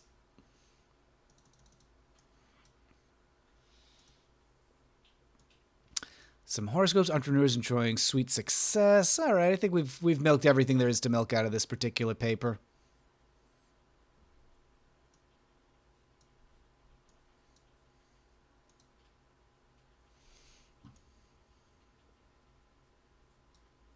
Yeah, I think that'll do. Yeah, Lurky Grew says, plot twist, 90s American Pie is just a porn remake. Jacob says, I literally just finished watching Serial Mom. How did you like it? Jim says, have you heard of Score? It's a truly bi, male, male, male, female, female, female chic porn. I have not heard of that. Oh my God. Achille says, Choo Choo and the Philly Flash lost a humble $6.9 million in 1981 dollars. Woof. Oh, was Condorman Michael Crawford before he was Phantom of the Opera? Really? Really? Okay. Does he sing? Norika loved Aristocats when I was a kid. It's a good film. Not a great film. It's a good film. Yep. Courtney says beavers and crabs and stretch fabrics. I mean, that sounds like that's all you need for the weekend. All right, we're going to look at one more page, see if there's anything else good here. And oh my stars, there is. What? I can't believe I almost missed this. I know we're supposed to be looking for John Waters, and we've got approximately 8 billion more tabs to look at. But what are we looking at here? The Fleet's Inn, above, the nervy painting that outraged the military brass in Washington officialdom during World War II, is one of the plums of the Paul Cadmus show that opened this weekend at the Miami University Art Museum in Oxford. The man who insulted the Navy isn't dead. Why has there been no retrospective of Paul Cadmus, American artist whose World War II era work provoked controversy from the first brushstroke? Was the center of blimp-sized scandal when the U.S. Navy suppressed his satirical The Fleet's Inn and whipped it out of a Washington show in the 1940s. His first one-man show at the New York's Midtown broke attendance records. Cadmus is represented, considered money in the bank for numerous knowledgeable American private collectors. But yeah, what's the most controversial paintings? Certainly the most famous ones are those that piqued the U.S. Navy to the quick. How dare he show our sailors wenching and boozing? The Fleet's Inn, once announced as a depraved piece of work, hangs in Miami. 44 years was on the wall at Washington's Alibi Club. Inherited the painting from a member who purged the picture from a Corcoran exhibition. Canvas now is in need of restoration since it hung neglected over a fireplace. Retired Admiral, blah, blah, blah, rebelling at the idea of showing the Cadmus painting publicly. I want to see this in higher fidelity. Look at this thing.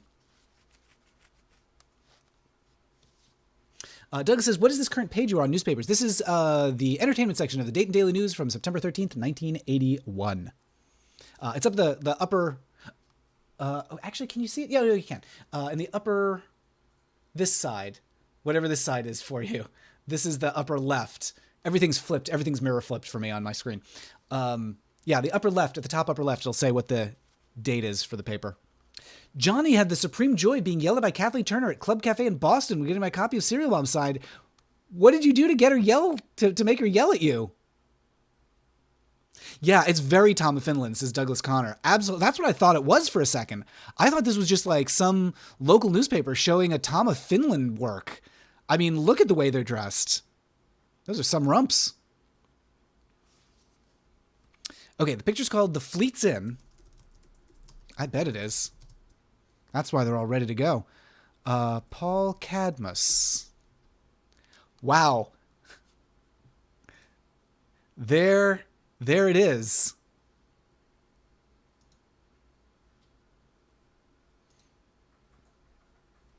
Well, that is quite a work of art. That is quite a work of art. Gex says, not our poor innocent sailors, yeah. Tom says they're remaking Mary Hartman. I saw. How about that? I don't know that that's neat. Who's looking for that in this day and age? But you know what? I did a video about it, so I should have asked myself that. I saw Aristocats before I knew the word Aristocat. So when I saw the word the first time, I thought it was a typo. I told my teacher, and she corrected me in front of the whole class. Oh no! Yeah, Norika says, look at those strong seaman legs. They are a bit bottom heavy. The sailors.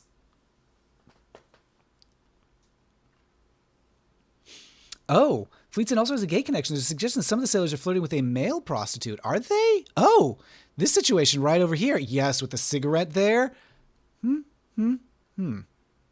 I see it. I see it, Captain Rigby. Hey, sailors, says Mr. Zook. Well, I'm delighted to have discovered this piece of art. All right, we're going to clear this stuff out. What do we got here? Okay. Mr. Tasteless adds Odorama, another review of polyester. It works fine as a gimmick and isn't nearly as repulsive as it might be. It's a restraint which many people unfamiliar with these earlier films might not notice. Polyester, blah, blah, blah, blah, blah. Stars Divine. Grotesquerie and exaggerated satire polyester are for all tastes, but Waters is a social satirist of the first order. His barbs aimed well beyond sophomoric, but falling somewhere in a realm of real madness. So his spare time sitting on... Oh, Waters spends his spare time sitting in on murder trials. He's not an average guy. What is going on with this ad? The National Museum of Man, with a picture of a beaver, like proudly waving a Canadian flag. This is in the Ottawa Citizen. The National Museum of Man.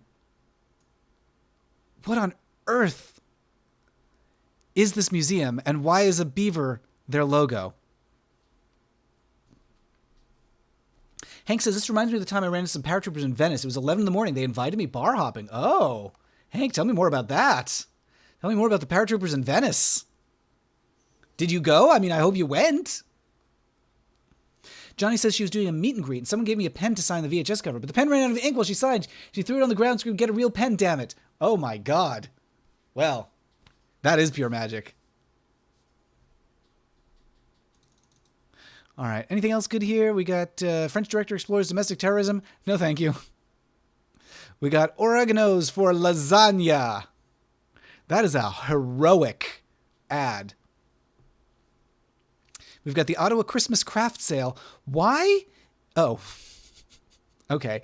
It's a fellow with a mustache. So I thought this was the silhouette. I didn't see this like he's wearing like overalls and he's got like his leg up. This looked to me like a lady wearing an evening gown with straps, like a low-cut evening gown, but also with a mustache. I thought that's what we were looking at here. Like, this is Liza Minnelli inviting you to the Ottawa Christmas craft sale in her slinky black evening gown and her finest mustache. Yeah, it's the National Museum of Beavers is close to you. Norika's been to the National Museum of Man. I think it's called Human Civilization now. It's basically about culture and history worldwide. That happy cartoon beaver, though. I love this Auto Christmas craft sale art so much. Epic film cloaked in secrecy. Weekend movies. This one's got a little bit less to look at and get excited about. Springsteen labeled as sexist. Okay. Falcon Crest, a real turkey.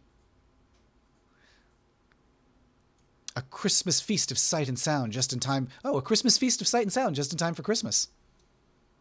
Something hypnotic about that. Sony, the one and only choice for Christmas. And retirement suggested for Jaded Judge.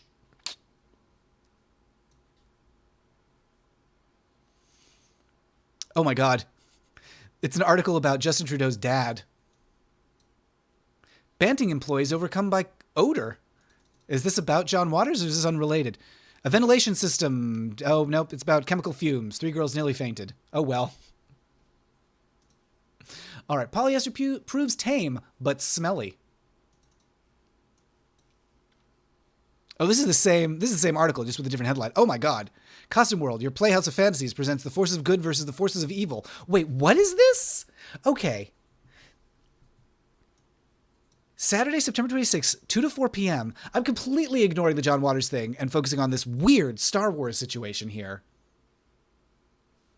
Hank was backpacking across Europe at the time. It was my first time in Italy. I walked into a restaurant for a snack or the bathroom, and they were in there getting hammered. They realized I was American and invited me to go with them. I accepted. We went to a few other spots. One of them was being redeployed, so they were partying. Oh.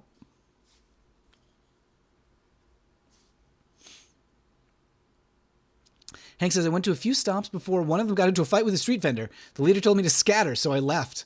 Wow, that is a backpacking Europe adventure. You have successfully adventured there. That is pretty good. I wonder where they are today. Force of Good versus Force of Evil. Unicorn Magic Alien Productions will perform a Galactica battle scene complete with famous space heroes and villains. Free balloons for kids. One of the largest, most complete lines of costumes and accessories in Florida. Okay, so I guess they would just hire people to dress up in costumes from the costume shop.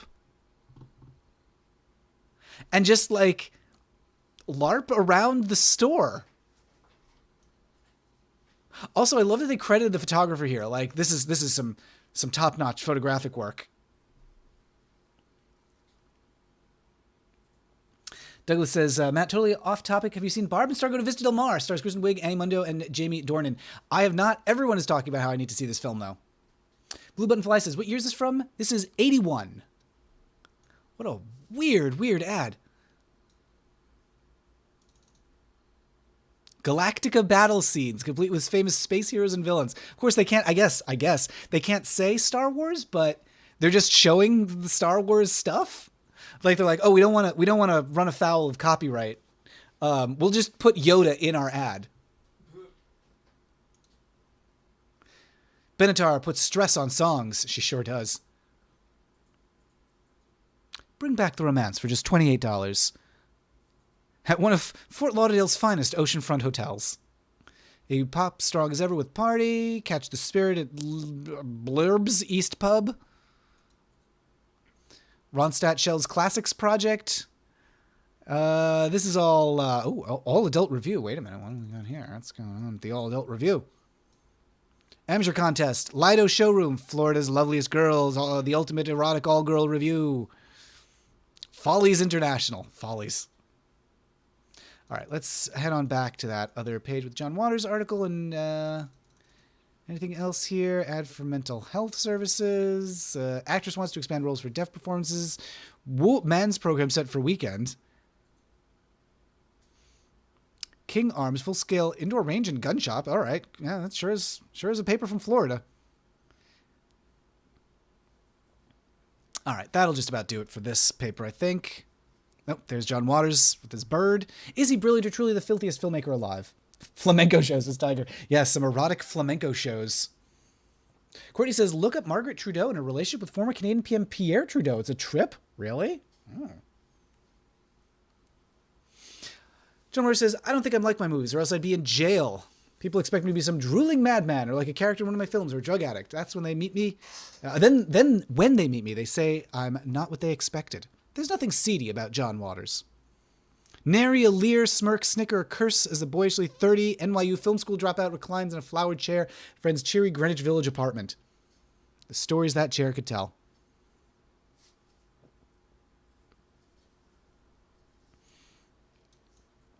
What I'm trying to do is make an American comedy, though I realize a lot of people wouldn't agree with me. Now I like to offend the hip people.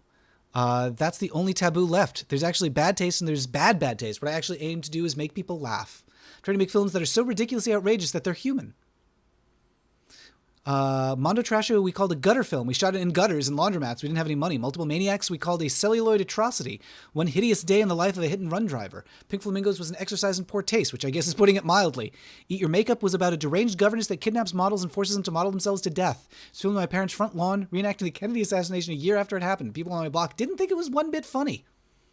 I was arrested once while making a movie. Conspiracy to commit indecent exposure. It made the front page of Variety. They let us off. The judge read us a long poem he had written saying, go behind the door and disrobe no more. What? In Holland at a film festival, a man came up to me and said, you make filthy films. You're from a filthy country. And he kept yelling at me and followed me all the way back to the hotel. Rex Reed gave us a wonderful bad review. Where do these people come from? Where do they go when the sun goes down? Isn't there a law? All right, Rex Reed, you were in Myra Breckenridge, so... Come on. Judith Chris said something like, it's sleazy and low and yet it can't be dismissed. A talent working its way up from the muck. Talent working its way up from the muck. What a great... Now that's praise. Yeah, Tiger, like, what do you call them? Lay girls. Dister says, I've not realized you've been tweeting during the streams. Oh, little highlights here and there. I'll just blast out a little highlight. She was like 40 years younger. Still, Margaret Trudeau. She was 40 years younger, still a party girl, ran off to NYC on one particular election night to party and sleep with one of the Kennedys. What? Oh my goodness. Closey says, do you have an Instagram? Oh, I do, but I seldom use it. But yes, I do have an Instagram. It's my name, just like everything else. Gex says, I love how old people like Gurr, back in my day, we had Law and Order, and then it's judges reading people their poetry as punishment. Weird choice from the bench. Bumble's got to run some errands. Now the city is defrosted. Catch you all later. Goodbye, Bumble. Thank you for popping by. Thank you for the tip. Thank you for spending a little afternoon with us. Lovely to see you, as always.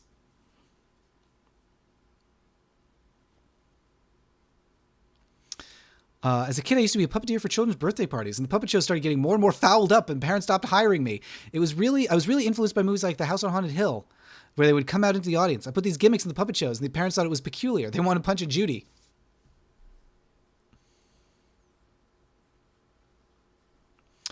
I don't understand this at all. I grew up sort of at drive-in movies. I went every night. I think the movie that aesthetically influenced me more than anything else, he muses, was the meatball sandwich commercial they showed between features. It's a horrible family scene where little bratty children eat meatball sandwiches with the clock showing 8 minutes till showtime. I thought it was pretty. What a weird description of something.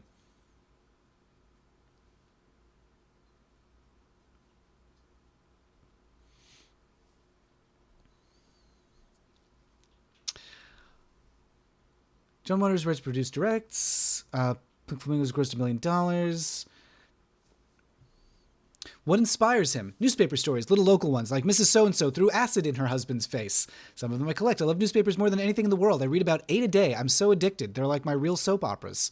It's easy to make a film that's just gross. I don't want to do the same thing over and over. I don't want to paint myself in a corner. I don't want to end up 80 years old making films about enema bags. There's always an audience for cleanliness and godliness, and there's always an audience for filth. Someday I'd like to make a children's film. A real peculiar children's film. A very funny one that they'd sort of be appalled at, but wouldn't really be hideous. There he is. And look at this. Look at this look that he's got. I like this sort of, I like this sweater he's got on. Anyway, there he is. Myra Breckenridge was among the least of the movies to be drawn by Hirschfeld for the New York Times. I didn't know that. Yikes. Harper says, what sparked your interest in film? That's a good question. I don't know. I think I find them distracting, I guess. I don't know. I like a good story is what it comes down to. Check out Painting Shore Leave by Paul Cadmus. Male prostitute sailor makes another appearance. He back left. What? Courtney wants to see the meatball sandwich business. I do too. Zena says, my dad will always quote that Dawn Davenport is eating a meatball sub line. I like getting them at Subway. Wait, Gex says, I like it. Oh, meatball sandwiches. We're all talking about meatball sandwiches now. Oh, and Johnny Minogue, thank you for that tip. Thanks for the live stream. Gotta bounce. Thanks for popping by. Thank you for sharing your story. Lovely to have you here this afternoon. Join us for the next one of these. And of course, pop on over to Twitch. Join us on some of those streams over there. Twitch.tv/MattBaum. I'm live every Monday, Wednesday, and Friday doing some games and hanging out and chatting. Sim says, kids films still like Hairspray. Kind of. I think Hairspray's, I don't know if I'd call it a kid's film necessarily. Family? Maybe. Caspian wasn't here long. I'm off. Gotta have a bath before I go to sleep. As much calming bubbles as, oh yes. Take me away, Calgon. This entire article was apparently clipped by Matthew Connolly. Can I see what else they have clipped? Oh, what have we got here? What else has Matthew Connolly clipped?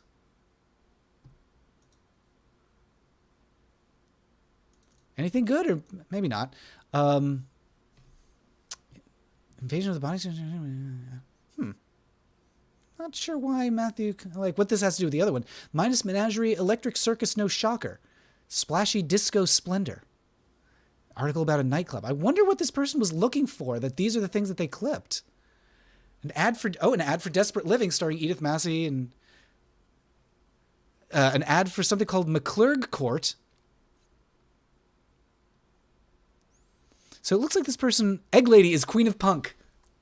Okay, so this person was definitely looking for John Waters stuff.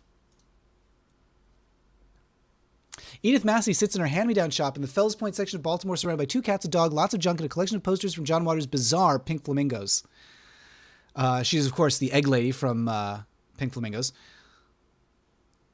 I'm the Queen of Mortville, I'm the Queen of Sleaze, but now I'm the Queen of Punk. Isn't that terrible, she says. As the Queen of Punk, she steps on stage at a local club, her low-cut black vinyl dress exposing a hefty cleavage. The lace up the side of her dress are pulled tight across exposed thighs. She throws back a mat of loose hair, lets out a laugh, and begins a song. I'm not going to try to sing along to this.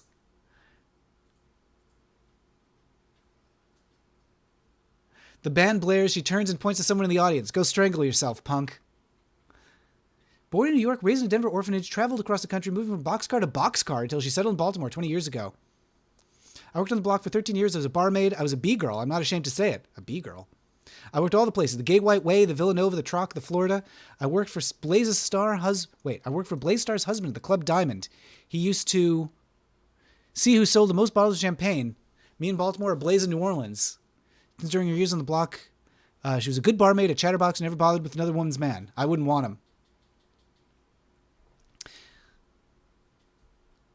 He's the best character actress in the country, says John Waters.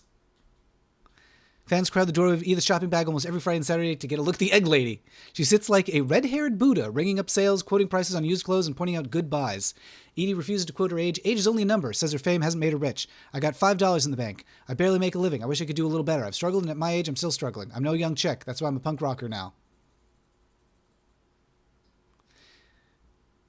Despite the morbid getup and her mean fist-clenching routine, I don't throw chairs or nothing. I just tell hippies to go put their earth shoes on or eat some brown rice. I'm really sentimental and not mean, but I've decided to get some black orchid lipstick to make me look hard. What do you think? She sounds delightful. Rainbow Sky says, do you have a favorite gay writer? I do like Quentin Crisp. James Polk says, I can agree with Waters. So many of those old-timey domestic scene commercials are so unnerving. He and Lynch have made their career partly out of back in the old post-war aesthetic. And James Polk is correct. Another ad for crustacean cuisine. Why do so many John Waters articles accompany ads for shellfish? You've had a run-in with shellfish. I did have a run-in with shellfish. I had a bad time. Y'all. It was not good. All right. Anything else from the Fort Lauderdale News of 1978? An ad for your good man Charlie Brown. If you're going to have seafood tonight, why not have it on the ocean? Captain Perry Sea Chest. Okay, maybe this is because it's from... Okay, some of the newspapers that we've been looking at just happen to be from Fort Lauderdale, and there's just a lot of seafood ads. Catfish at the Crab Pot. World's best catfish at the Crab Pot. World's best catfish. Come on.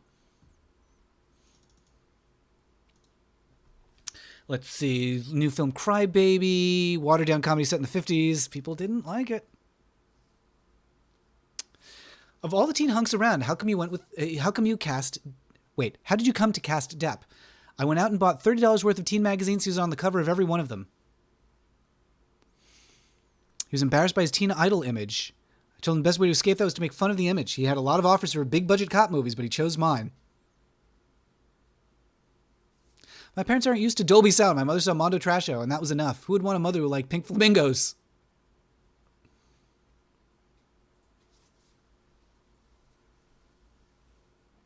The airlines refused to show Divine's last film, Hairspray, even though it got a PG. I think it's because he wears a dress in the film. If John Candy were wearing a dress, they'd show it. Real drag queens hated Divine because he made fun of them. Divine and Johnny Depp are similar. They're both movie stars. I think Johnny and Divine would have liked each other. I think that's true.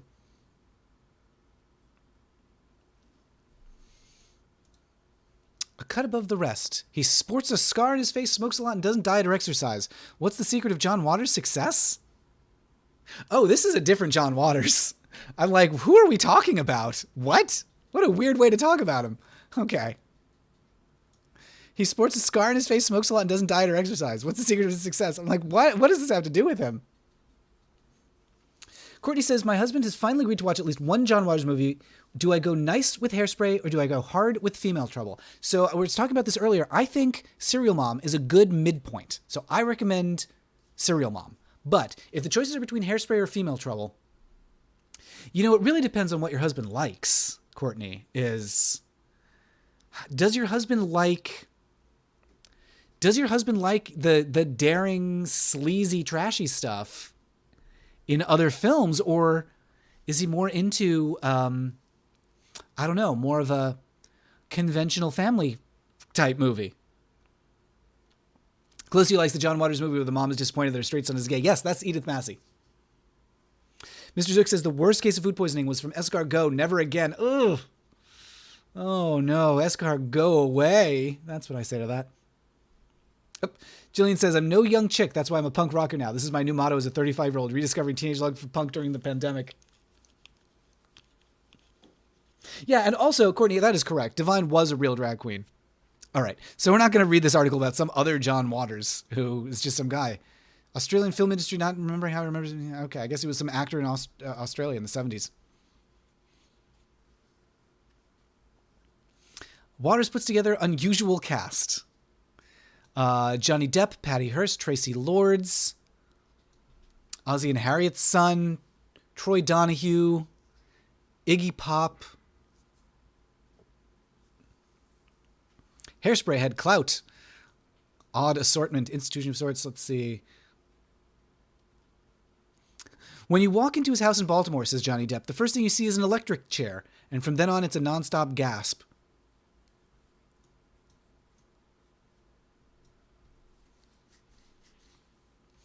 John has a bigger budget, more pressures from the big studio. It's still John Waters. I think this is a John Waters movie from beginning to end. Crybaby celebrates teenage badness, says Roger Ebert, looking very glum in his photo there.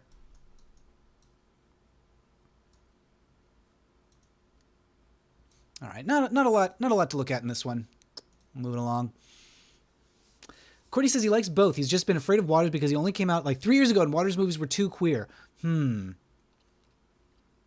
I'd go with Female Trouble. Well, I think I'd go with Female Trouble. Courtney says I liked Crybaby. It's not his best, but it's solid. I think that's true. I think that's a fair review. Not his best, but solid. Here's an 88 article. Hairspray says it's okay to be prejudiced as long as your prejudice is against closed minds. It is okay to discriminate against stupid people who try to control your life. That's a good way to sum it up. Oh, interesting. Fat people have the most prejudice directed against them, with black people close behind. I think it's fat people get it even worse. It's certainly worse than gay prejudice. In any way you can be gay and fat. If you're black, fat back lesbian, you're probably in big trouble. Interesting to hear him talk about intersectionality in that way. Obviously not using that term.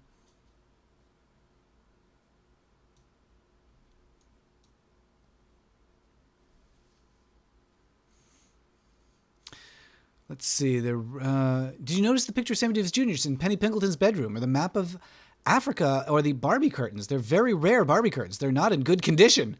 What? Waters also managed to lure many of his idols into the cast, including Pia Zadora.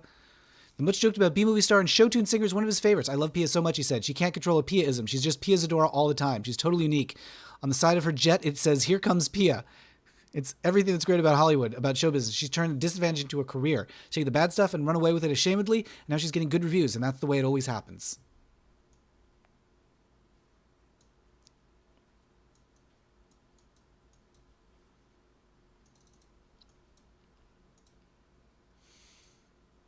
Terrific tribute to 60s tackiness. They loved Hairspray. Here at the Central New Jersey Home News. This is the real Dirty Dancing.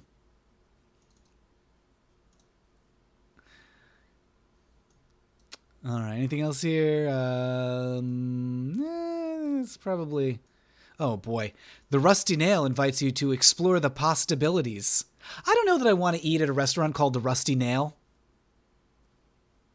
I don't know. Come get tetanus on us. All right, John Waters' Escape from Christmas. Funny man finds a soft spot in his heart for the holiday.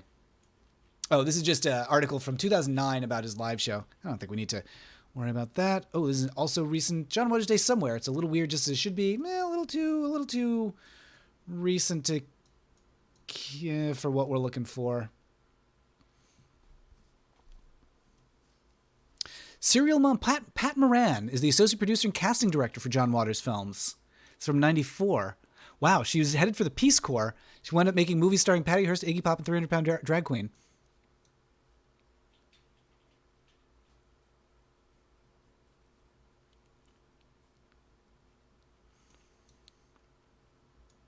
All right, just a very short article that she is the person who cast this movie. There's not a lot to say about that one. Undying Local Friends doubles Baltimore's first family of film.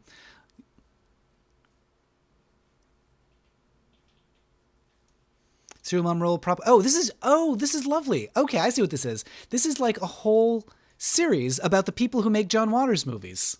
That's actually kind of sweet. Bob Adams, serial prop coordinator. And archivist brother. Toughest thing is he's located a 1920s motorcycle muffler and an antique old maid card for Crybaby. When you're out there working for nothing for weeks and weeks, you realize there's a special bond. He's allowed Mr. Waters to christen him Pug after a radio riff Mr. Adams used to do called the Psychedelic Pig. What?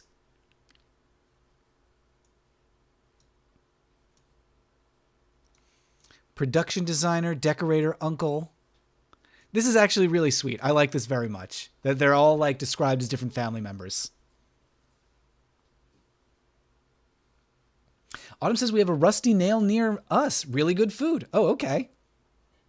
Or yeah, would you rather eat at the bar that's called the Blue Oyster? I mean, neither one sounds particularly appetizing right now. Oh yeah, did you see John Waters on SNL in The Creep by the Lonely Island? Yes. It was a very good appearance. I was delighted by that. Once a teacher, a lesbian comic offers lessons with laughs. Oh, it's a little profile on Kate Clinton from 94. That's nice. Our song star has film plans. A change of pace for John Waters after the musical marathon. Different John Waters again. See, this is the problem that I was describing before. There's a lot of people with this name. Fewer written about these days, but there's a lot of John Waterses out there. Also, I just love this. I misread this slightly. So the Tommy Steele Show tonight, 8 p.m. Excellent seats. It says excellent seats at the door, meaning if you just show up, if you just go like, show up that night, you'll get excellent seats. I thought it said when I just glanced at it, excellent seats near the door, meaning like if you want to leave during the show, that's fine. You probably will. Baltimore's Prince of Puke. Oh wait, is this? Oh, this might be it. This might be it. Yes, I think this is it. Peter A.J. So this didn't come up in the search, but it's 1975 in the Baltimore Sun. So this checks out. John Waters' parents, blah, blah, blah. Nice achievement-oriented suburban Republican people earn a living in his chosen field. Dutch government invited John to its National Film Festival. If you were John Waters' parents, you might prefer to change the subject. Bafo Smash alluded to Pink Flamingos. It is not, you understand, pornography. Titillating it ain't. John Waters sees his work as comic, and so do his devotees. His films are grotesque parodies of screen sex and violence. If someone vomited because of my films, he says, that would be like a standing ovation. Written, filmed in Baltimore. December issue of We magazine describes him as king of sleaze, calls Baltimore all gutters and laundromats. All kinds of people have been helpful to me. He says, it is a sleazy city, but I have a real fondness for Baltimore.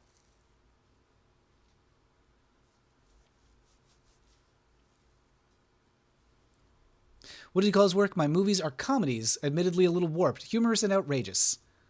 John remembers taking Female Trouble to the Maryland Censor Board, the only such body left in the nation. Mary Avra, the board's secretary and chief bluestocking, kept wanting to know why anyone would want to look at this stuff. It was an amazing scene. Here's this little old lady watching the movie and yelling out to some guy who was like keeping score. Unbelievable. There wasn't much sex in Female Trouble, but what there was, the board snipped away for Baltimore consumers. In Flamingos, which the board eviscerated, sex scenes were removed while Divine and the Dog Bleep were left in. That's community standards, I suppose. Scatology C, pornography no. Flamingos was banned in Switzerland. Supposed to open in Paris next month. The authorities approve. He's a good addition to cultural community, as well as perhaps Culvert Hall's most illustrious graduate. Suburban parents take heart. Your own freaky children might turn out just as well. Okay, that's nice. And there it is. Baltimore's Prince of Puke. They actually did call him that. Closey says, you lovely people here haven't seen the Big Day Sketch Show. You should definitely say, oh, it's Kate McKinnon before she was... I forgot she was on that, yeah. Whew. Let's see, we got some more. This is from the 2000s. It's a little more recent than I was looking for. Rights to Offend, Tasteless Creations. Bad Form, Uniquely Cloaked. Oh my God, it's a whole page about John Waters stuff. Let's see, this looks like mostly stuff that we've already looked at. Oh yeah, it's another movie actually. I thought this was another one about polyester, but no, it's another movie. This is 1986, The Scent of Mysteries. Viewers become detectives who sniff their way to solve a mystery. We'll be syndicating the show nationwide. We have designs in all major cities. Coming to Ohio, we make a smell-o-vision onslaught. Viewers will see a televised mystery movie featuring clues they can smell if they buy the accompanying scratch and sniff card. We sold at major retailers. For 99 cents. Throughout the 2-hour movie, they'll smell 30 different odors.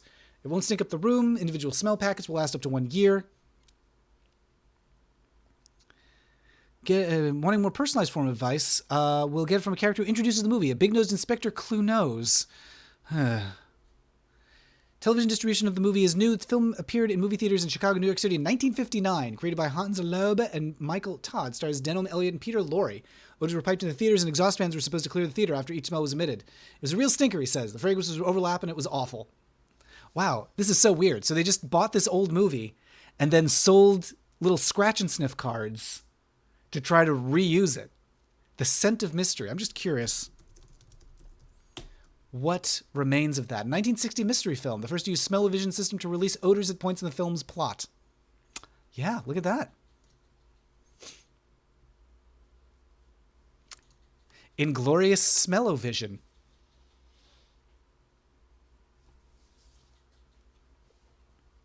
Death Star says, the color work of my crappy doodle is going so well, I'm upset that I have to abandon it and go to work. Oh, I'm glad that it's working out well, Death Star.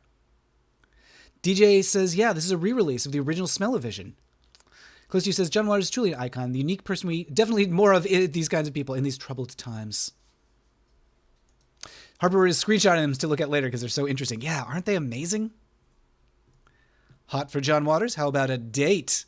Oh, it is about his live show. A date with John Waters. 14 songs. Oh, okay. So he had a live show called A Date with John Waters, but it's also 14 songs that tell the story of an imaginary date, progressing from getting comfortable to getting hot and basking in the afterglow, all narrated by Waters' witty liner notes. That's bizarre.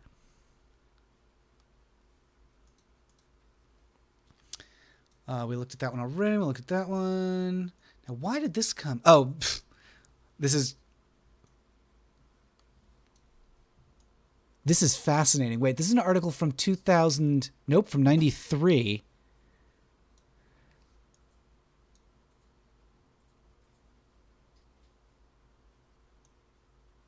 Oh, this is so weird. This is people predicting how Macaulay Culkin would appear in Home Alone movies every couple of years through 2008. That is very unsettling. That is very unsettling to have them talking about that, an actual child that way. Oh boy. Article about Ricky Lake. It's all about weight loss. That's tasteful. As the worm turns and people turn into odd blobs. I don't know what this article is about, but the headline grabbed me.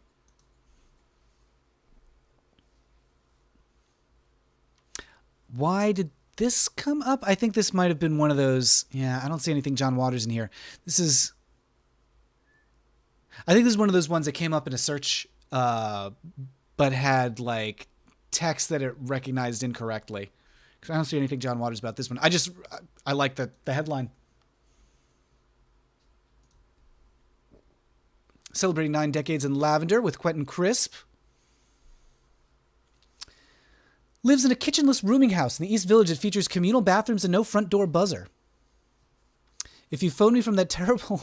Oh dear, I'll whiz right... So he wants you to you have to call him from the cafe on the corner to let him know that you've arrived.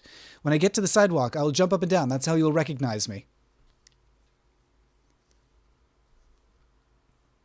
Mr. Crisp turns 90 on Christmas Day, winded as he gingerly slid into a taxi. Cindy Adams' voice briefly intruded, cajoling passengers to buckle up. Mr. Crisp was unmoved. At my age, he said, pausing for effect, death would be most welcome. So Quentin Crisp was a British writer and, I don't know, storyteller, kind of? Just a raconteur and speaker who settled in New York and just I don't know what he did for money at that point, but he would appear. People would just pay him to appear, basically. Among those who literally knelt down to pay their respects were John Waters, Kate Pearson of the B-52s, Hamish Bowles, an editor at Vogue, Lady Bunny, the drag performer. Mr. Waters described Mr. Crisp as a joyous influence on my life. Met the writer in London in the late 70s. Then an unknown filmmaker found Mr. Crisp's number in the phone book and soon after calling was invited over for tea. We had a lovely afternoon, Mr. Waters says. Unfortunately, he doesn't remember it. Fran Leibowitz called from Paris to wish him a happy birthday via speakerphone. I have no idea who's listening, boomed Mrs. Leibowitz. It's unnerving. I feel like Monica Lewinsky talking to Linda Tripp. Places us in time. Chris seems exhausted by the attention. I want a significant death, he said. I don't want to die and have people say, I thought he was dead already.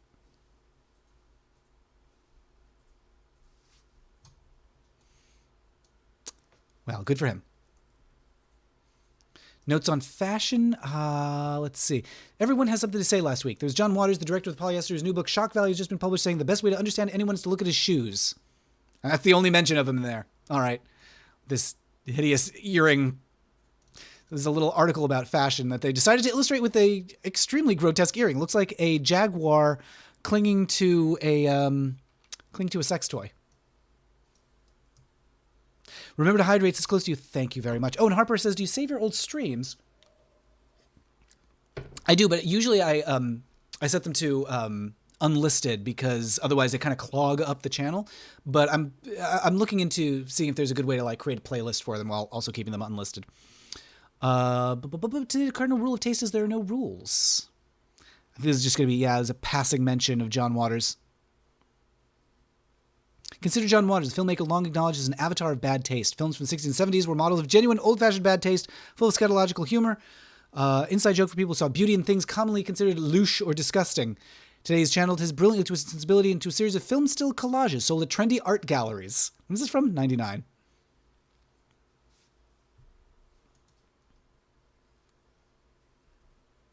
Testing the limits of camp.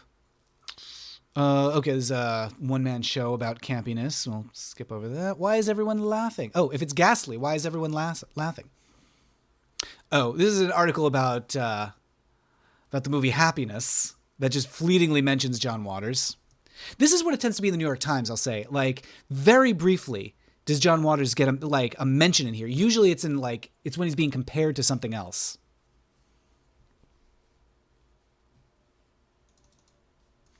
Let's see, what else we got? It's a review of Female Trouble.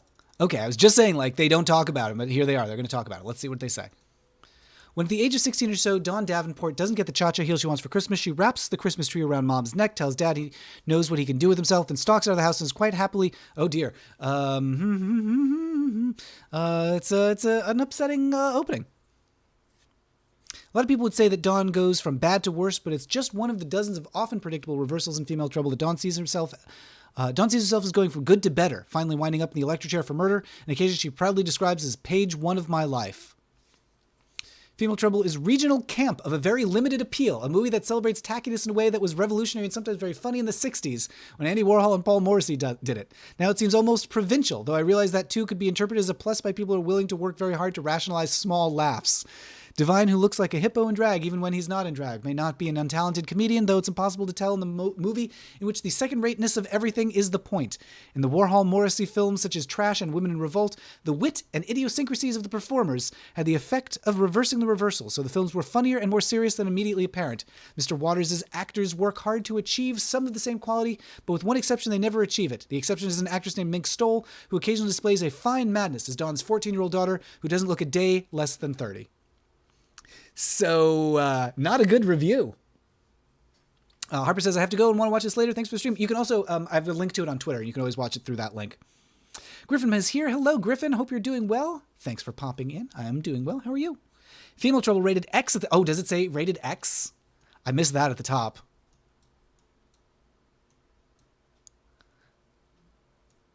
Oh, wait. No, that's the Stepford Wives rated PG. Female Trouble. This film has been rated X. Well, so Vincent Canby, not a fan. Regional camp of very limited appeal, a movie that celebrates tackiness in a way that was revolutionary, sometimes very funny in the 60s when Andy Warhol and Paul Morrissey did it. All right, Vincent Canby would prefer to see an Andy Warhol film than a John Waters film. All right, take that. Not an auspicious New York Times debut for John Waters. Just looking to see if there's anything else good here. An ad for The Wiz, God's Favorite, Once With Me, Joel Grey and Good Time Charlie.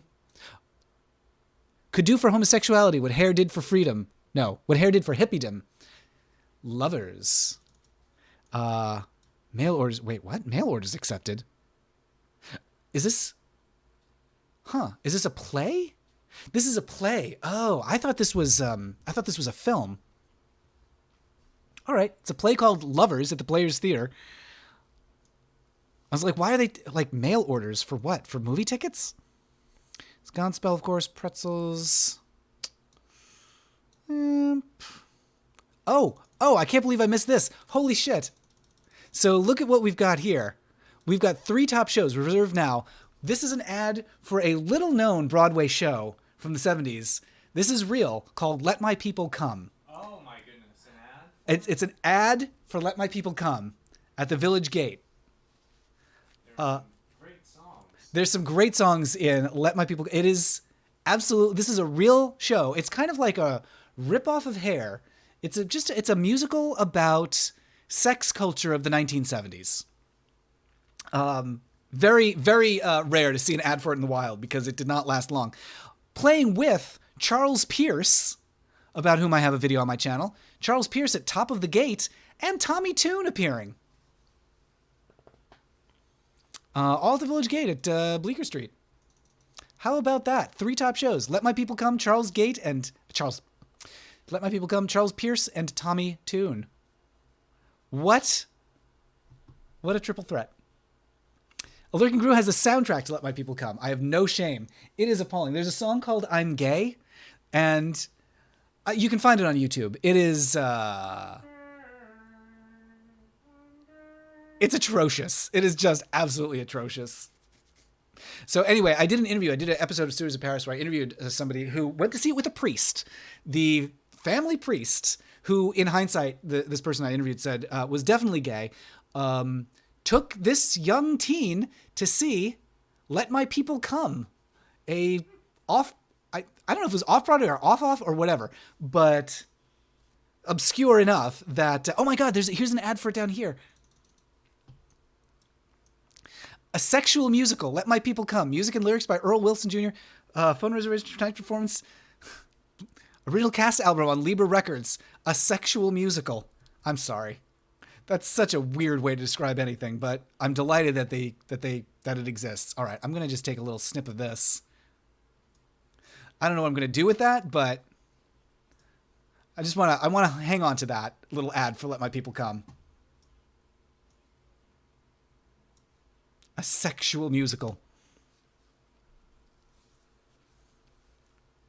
Kelly says Canby was an enthusiastic supporter of only specific styles of filmmakers, notably Woody Allen, who credited Canby's rave reviews of Take the Money and Run as a crucial point in his career. F says you can see R at 17. I think you have to be 18 to see movies rated X. I believe that's correct. Actually, I don't know the rules. It's been a long time since I've had to worry about that because I'm quite old. Anything else here? Oh, Freebie and the Bean, a film that has pretty obscure, no real reason to watch this movie. It just has a pretty appalling cross-dressing killer trope in it that's pretty bad. Let's see. Oh, an eye-opener, steaming sex footage, Dental Nurses. Second WoW Week world premiere. Can you say world premiere if it's in its second week? Also an ad for Harold and Maude over here. Dental Nurses, plus Nikki Butane starring Johnny Wad. All right, I'm snipping this one as well, because gosh, what a mess. This ad for Dental Nurses. I just can't get over. I mean, you know, this is in worse taste than anything we're seeing in some of John Waters' later work. Young Frankenstein, of course. Death Star's got to go commute. Goodbye, Death Star. Lovely to see you. They have an ad for Let My Puppets Come. The actual reference they were going for? Wait. DJ, what is Let My Puppets Come? What is that? Steven Stone says, Wow Week. Yeah, welcome to Wow Week. Is Inverhouse really soft as a kiss? Sip, kiss, compare. Oh, it's the Makeout whiskey. Best Picture of the Year, Fellini's Amarcord. Look at this logo, jeez. Here's another movie with Carol Burnett. Was Carol Burnett just in every movie in the 1970s?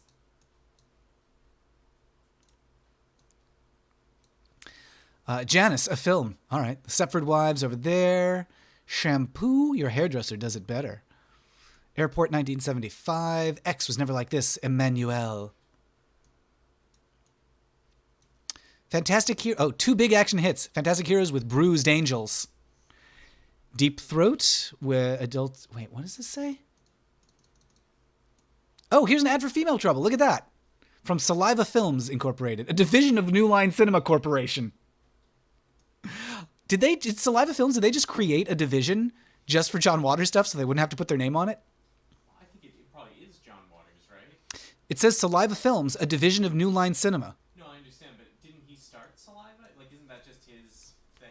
Oh, maybe. Maybe he started it and New Line, like, rolled it into what they are?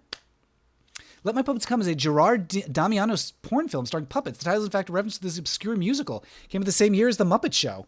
Let My Puppets Come is a 1976 softcore pornographic film. Huh. All the sex scenes in the films are between puppets or puppets on human. Good for them. Linda Lovelace and Deep Throat, adults only. Oh my God. World premiere of Airport Girls. Fly Me, Fly Me. Airport Girls is a zinging sizzler not to be missed. Most erotic and incredible scenes ever. A total porno in every sense of the word. Right next to Alice Doesn't Live Here Anymore.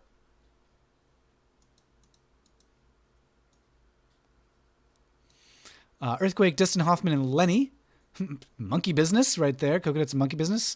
And Tivoli 6-hour pornorama for $2. All new show this week. Part 6, The Golden Half Dozen. This movie, oh my God, what is this? Second record-breaking week. This movie is painful. Some viewers have found this movie too heavy or too strong, too much to take. It was for them a painful experience. If you think you might be upset or uncomfortable seeing Masters of Discipline, then please don't plan to see it. A simple solution. Masters of Discipline. Strictly adults only. Extra added attraction. Cheeky and rose-tinted. Spank me, spank me.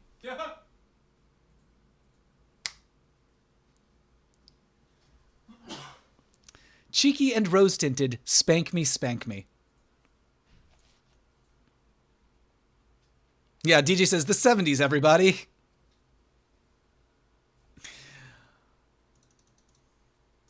And anything else? No, I think now we're out of, like, the movie listings with that one.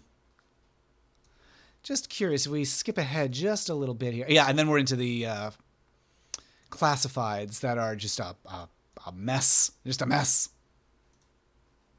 Baltimorean battles Bunkum. John Waters is obsessed by awful difficulties when going too far, when the limits of acceptability keep being pushed back. This is from 88.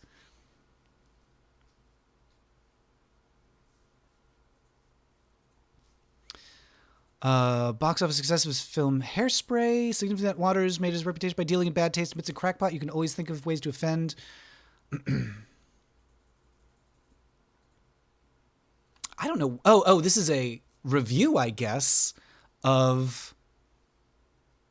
Is this a review of Hairspray? Mr. Waters' new film is very much mainstream. It features no dog droppings, being presented without the aid of odorama. A season in which most commercial movies are trash, pretend to be something else. Hairspray looks like seminal cinema art, is genuinely satiric, and I hope my mouth won't be washed out with soap. Sweet movie, which pretends to be trash. Freely witty recollection of the early 1960s. Tracy's principal rivals, Amber Von Tussle, blah, blah, blah. Description. Continue on page 30. So let's skip on ahead to page 30. Oh, there's some Hirschfeld.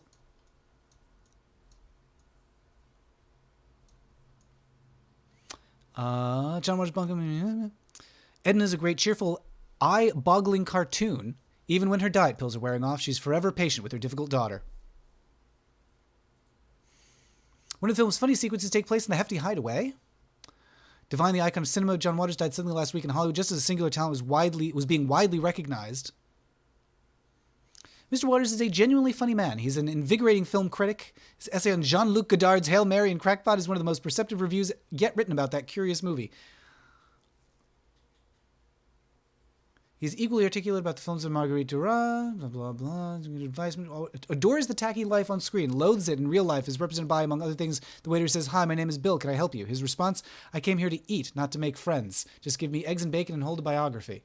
All right. Just a rambling discourse from Vincent Canby there on Hairspray. Did he like it? Kind of hard to say. I think he did. Anything else fun here? Not seeing it. Not seeing anything really tempting. All right.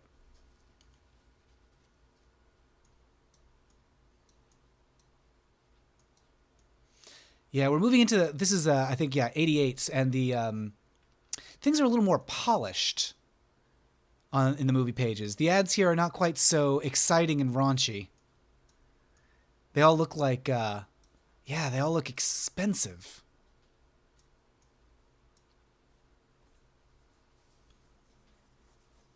Douglas says, they always said New Line Cinema was the house that Freddie built. Sounds like the house that John Waters built.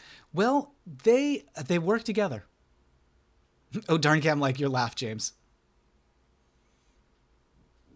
Close to You's going to play some Hitman 2 and go to bed. Have a nice stream. Hope you're well, wherever you are. Thank you, Close to You. Thanks for popping by. Enjoy the Hitman. All right, yeah, I'm not seeing anything too exciting here. Nope. This looks like a review for is this a review for Cecil B. Demented? Oh, this is one of his later ones, reviewed by Stephen Holden.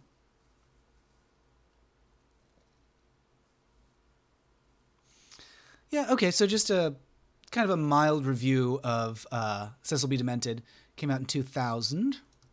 This is when John Waters was kind of moving away from the sleaze of his earlier stuff, and I don't think it really matched the same tone. I don't know why this page opened. New York Times Archive has been doing this weird thing lately where sometimes it just like opens a random front page, and I don't know why. Polyester is more than a fabric, more than the title of a John Waters movie, more than a way to define iceberg lettuce. Is also the most invaluable adjective to come from the 1970s, one that defines tacky for all time. Oh, that is the only mention of John Waters in this thing. It's something that John Waters once made a movie about.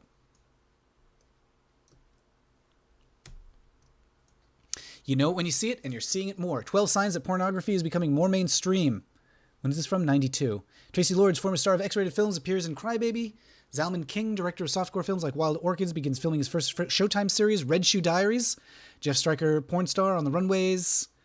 All right, this is just a little list of ways that porn is a part of culture. Madonna convinces Naomi Campbell and rap star Vanilla Ice to pose for her erotic coffee table book. Sally Tisdale, writer, confesses her passion for X-rated movies and Harper's. Sandra Bernhard poses for Playboy.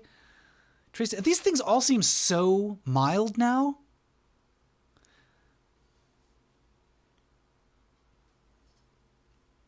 I don't know what this is. October 1991, Long Dong Silver is introduced to the general public at the Clarence Thomas Supreme Court confirmation hearings. I don't remember that. Oh, I sure do. James does. British former soft porn star is seated at Leo Castelli's table for the 35th anniversary party for his art gallery at Industria. Like, this is so mild. Like, oh, porn is all around. A former soft porn star sits at a table. Like, that's the scandal. Underground Film Fair and Anthology Archives. John Waters film. Okay, this is a brief mention of a John Waters film retrospective. Polyester, an offbeat comedy. Oh, okay, here's Janet Maslin reviewing Polyester. So this is like New York Times like top reviewer weighing in. John Waters has done more to make, oh boy, tubby transvestites, as she puts it, a staple of the cinema than any other director working today. Not everyone's cup of tea. Polyester, not Mr. Waters' ordinary movie. It is a very funny one with a hip, stylized humor that extends beyond the usual limitations of his outlook.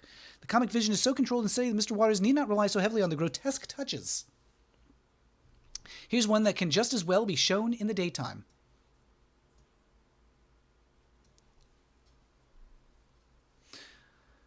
All right.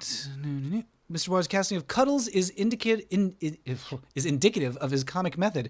Roughly the same technique employed by anyone who likes to dress up a pet parrot or poodle. Cuddles is played by Edith Massey, a large elderly woman with only 5 or 6 teeth, a completely amateurish way of reading her lines, and gray hair that has been coaxed into a flip.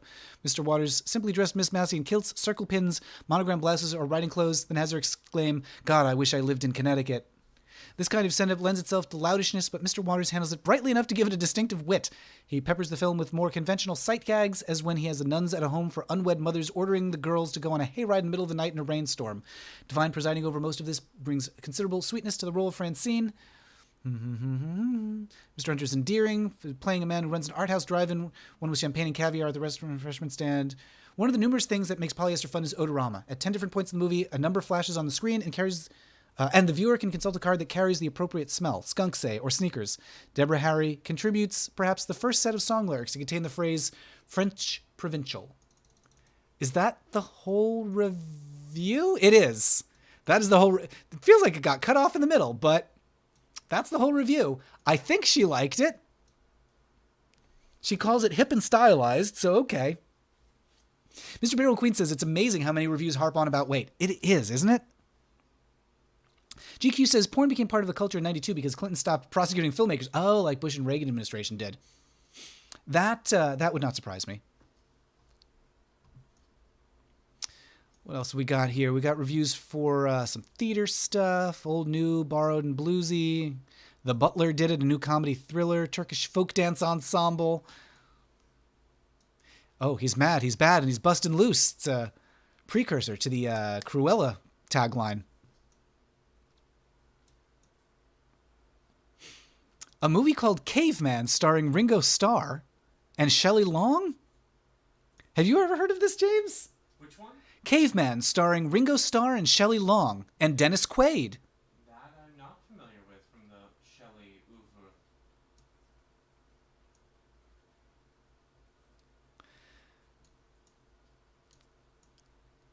oeuvre. Something called Outland. On Jupiter's moon, something deadly is happening. The Last Metro, Excalibur, Dirty Tricks. David Bowie is just a gigolo.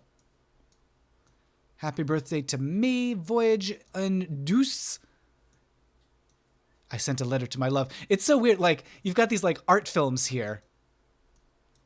Voyage en Douce. What women talk about when men aren't around. And then you've got Polyester, filmed in Odorama. Smelling is believing.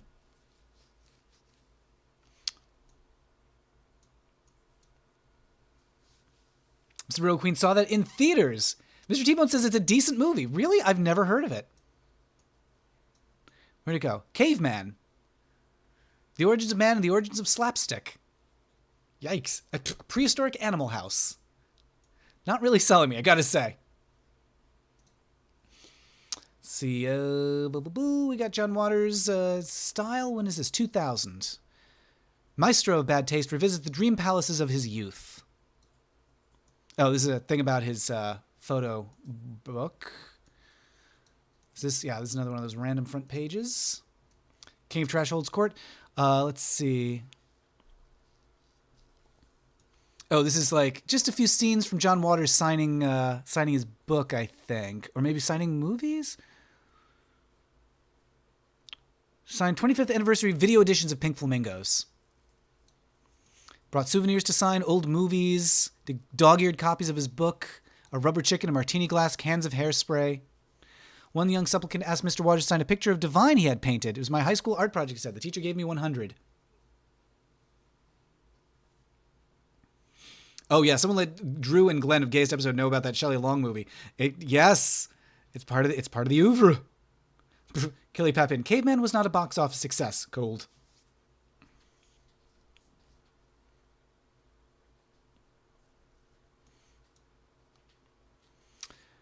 John Waters signings go was pretty tame. It was like being the Easter Bunny department store, he says. I've signed colostomy bags, bald heads, and breasts. I'll sign anything.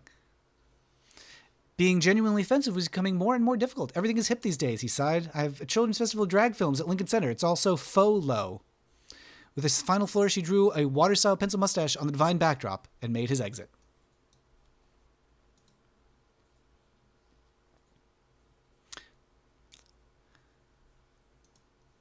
Eccentrics who live way beyond the fringe. Brief mention, I think, here in, just outrageous artists. Beware sweet cereal ads. Is this a review? This is a review, yes, for Cereal Mom. Oh, no, it's actually a family, like, should you bring the kids to this? Analysis of Cereal Mom. Violence, lots of it, often graphic. Sex, the camera lingers over porn movies enjoyed in the film's teenage characters. It's also made clear Mom finds killing a sexual turn-on.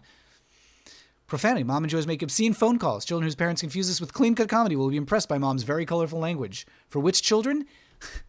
Ages 3 to 12, out of the question, unless you're interested in raising serial children. Ages 12 and up, not unless they have a taste for kish. And maybe not even then.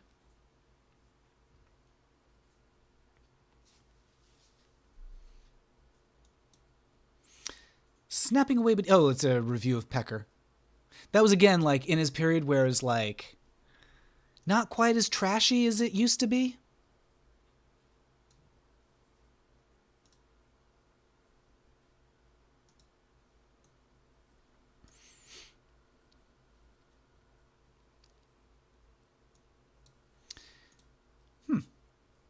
Somebody thanking them for No, for having an article about how good. This is so weird. Somebody just thanks the New York Times for running an article about how Baltimore is a nice place, but the person lives in New Jersey. I don't know. Maybe they're from Baltimore originally. It's a weird thing. I'm going to write a letter to the New York Times to thank them for writing about Baltimore. I don't live there now. Oh, this is a different John Waters. This is from 1895. Memorial bust of John Waters. A summer resident, a citizen of New York, has started a subscription for suitable memorial to the late Mayor John Waters, who died in office last month. Well, I hope he died in some way that was some way appropriate to the name.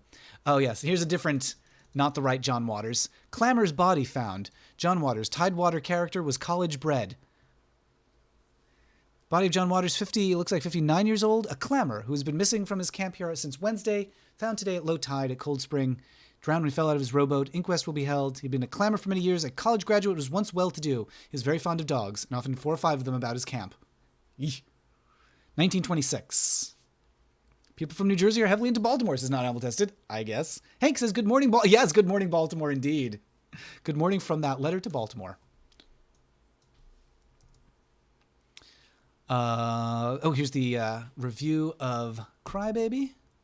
Hairspray comedy for... what did they think of Hairspray? Who wrote this review? Janet Maslin.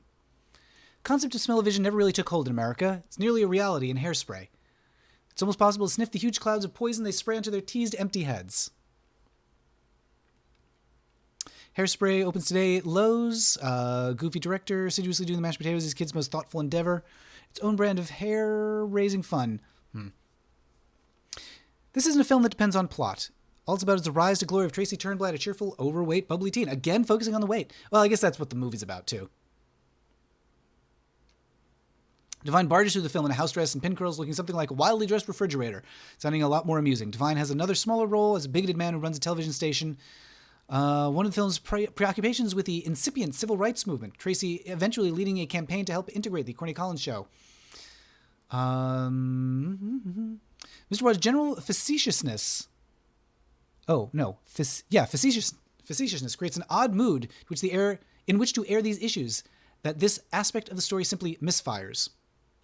So do such brainstorms as casting Pia Zadora in a beatnik's role, and so do the performers who, like Miss Harry, make the mistake of camping it up in Mr. Waters' earlier style. This film is sillier, more ebullient, and more innocent than that, without an overtly tongue-in-cheek manner. It isn't exactly deadpan. It's a wildly colorful celebration of this bygone era, not simply a send-up. The actors are best when they avoid exaggeration and remain weirdly sincere. That way, they do nothing to break the vibrant, even hallucinogenic spell of Mr. Waters' nostalgia. And kind of a middling review there, but I think it's not wrong. I think that when someone is playing up like I'm in a John Waters movie, that kind of suffers.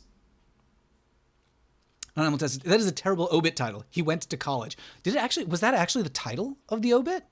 Wait, now I'm going to have to reopen a few tabs to go back to that one. He went to college?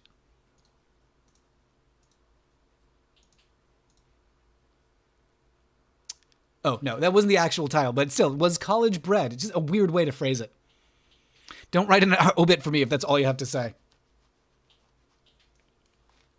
Kelly says, John Waters has the honor of being the first mayor of Newport to die in office. None of us could hope to match his achievements. My mother's family made up her father's obituary because they didn't know anything about him. What? Hank, that's incredible. What did they make up about him? Finally, footlights on the fat girls. Okay, this is just a little thought piece about Hairspray on Broadway, I think. Yeah, on Broadway.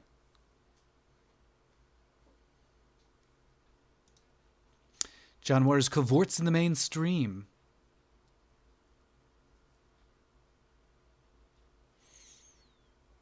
What year is this? 88. He's leering at the camera.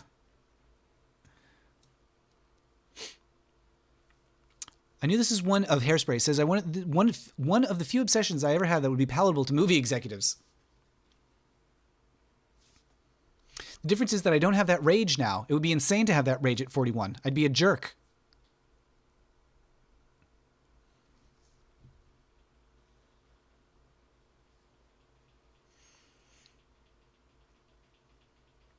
Raised a Roman Catholic, not unhappy with his Catholic boyhood. Sex will always be better because it's always be dirty. He named Divine an effeminate teenager named Glenn who lived around the corner from him for divine intervention. I didn't know that. Delights him to cast heterosexuals as homosexuals in his movies and vice versa. About his own sexuality, he's reserved. He dusts off a line he's often used to deflect questions. I tried everything but coprophagia and necrophilia, and I like kissing best. I guess, yeah, I've never seen anything about John Waters' actual romance life. Not a thing that he really talks about. Hank Morgan says he made up Army service, ran a marathon, travels, business experience. Wow. Okay.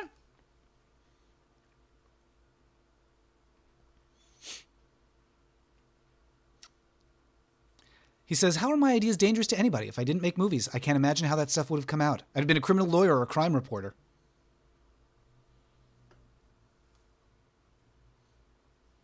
His life is conventional today. He's rented the same Baltimore apartment for the last 14 years. Baltimore keeps me sane, he says. It keeps me from believing in all this stuff. It's real America. It's where my family is. I like the feeling of going home.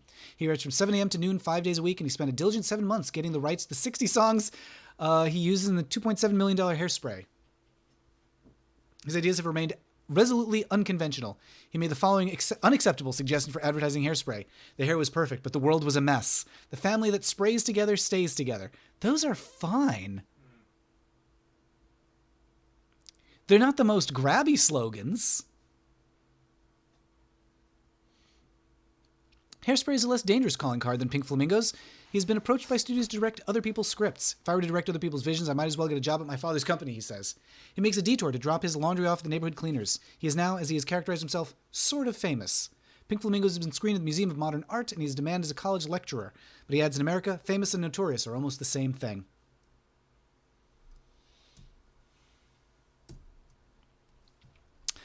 Wow, there you have it. So those are some of the highlights of John Waters stuff. I feel like we really know this guy now.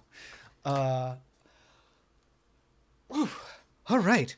So I think I may wrap it on up pretty soon.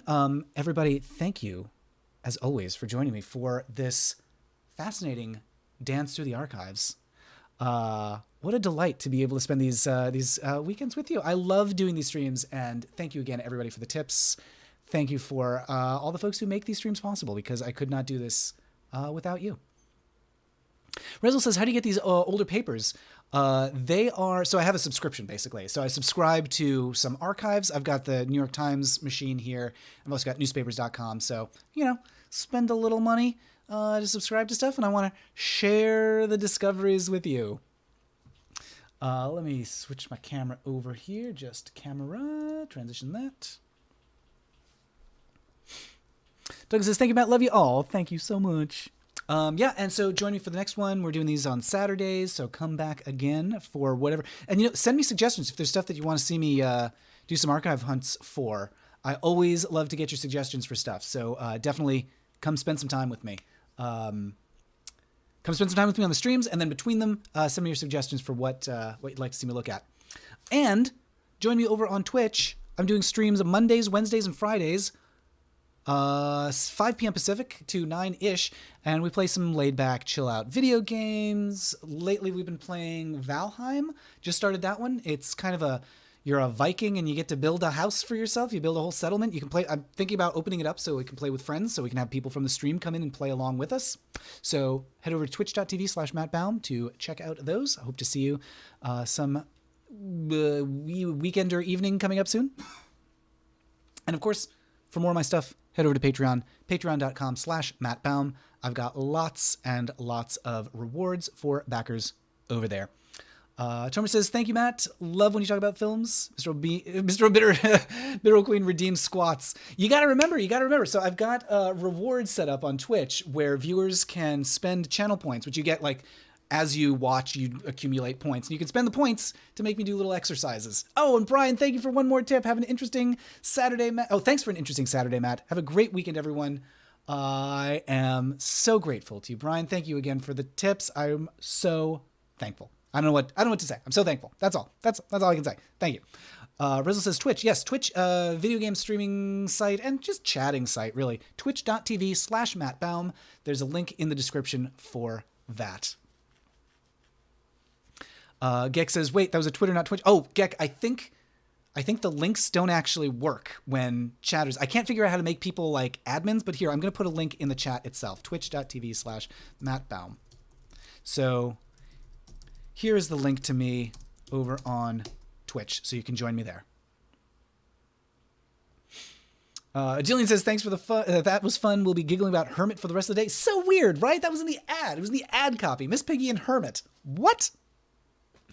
Anyway, everybody, thank you so much for joining. Come join me on Twitch. We'll spend some more time chatting and having a good time during the week. And I'll see you for another one of these archive hunts very, very, very soon. All right, everybody. See you later. Goodbye, everyone. Goodbye.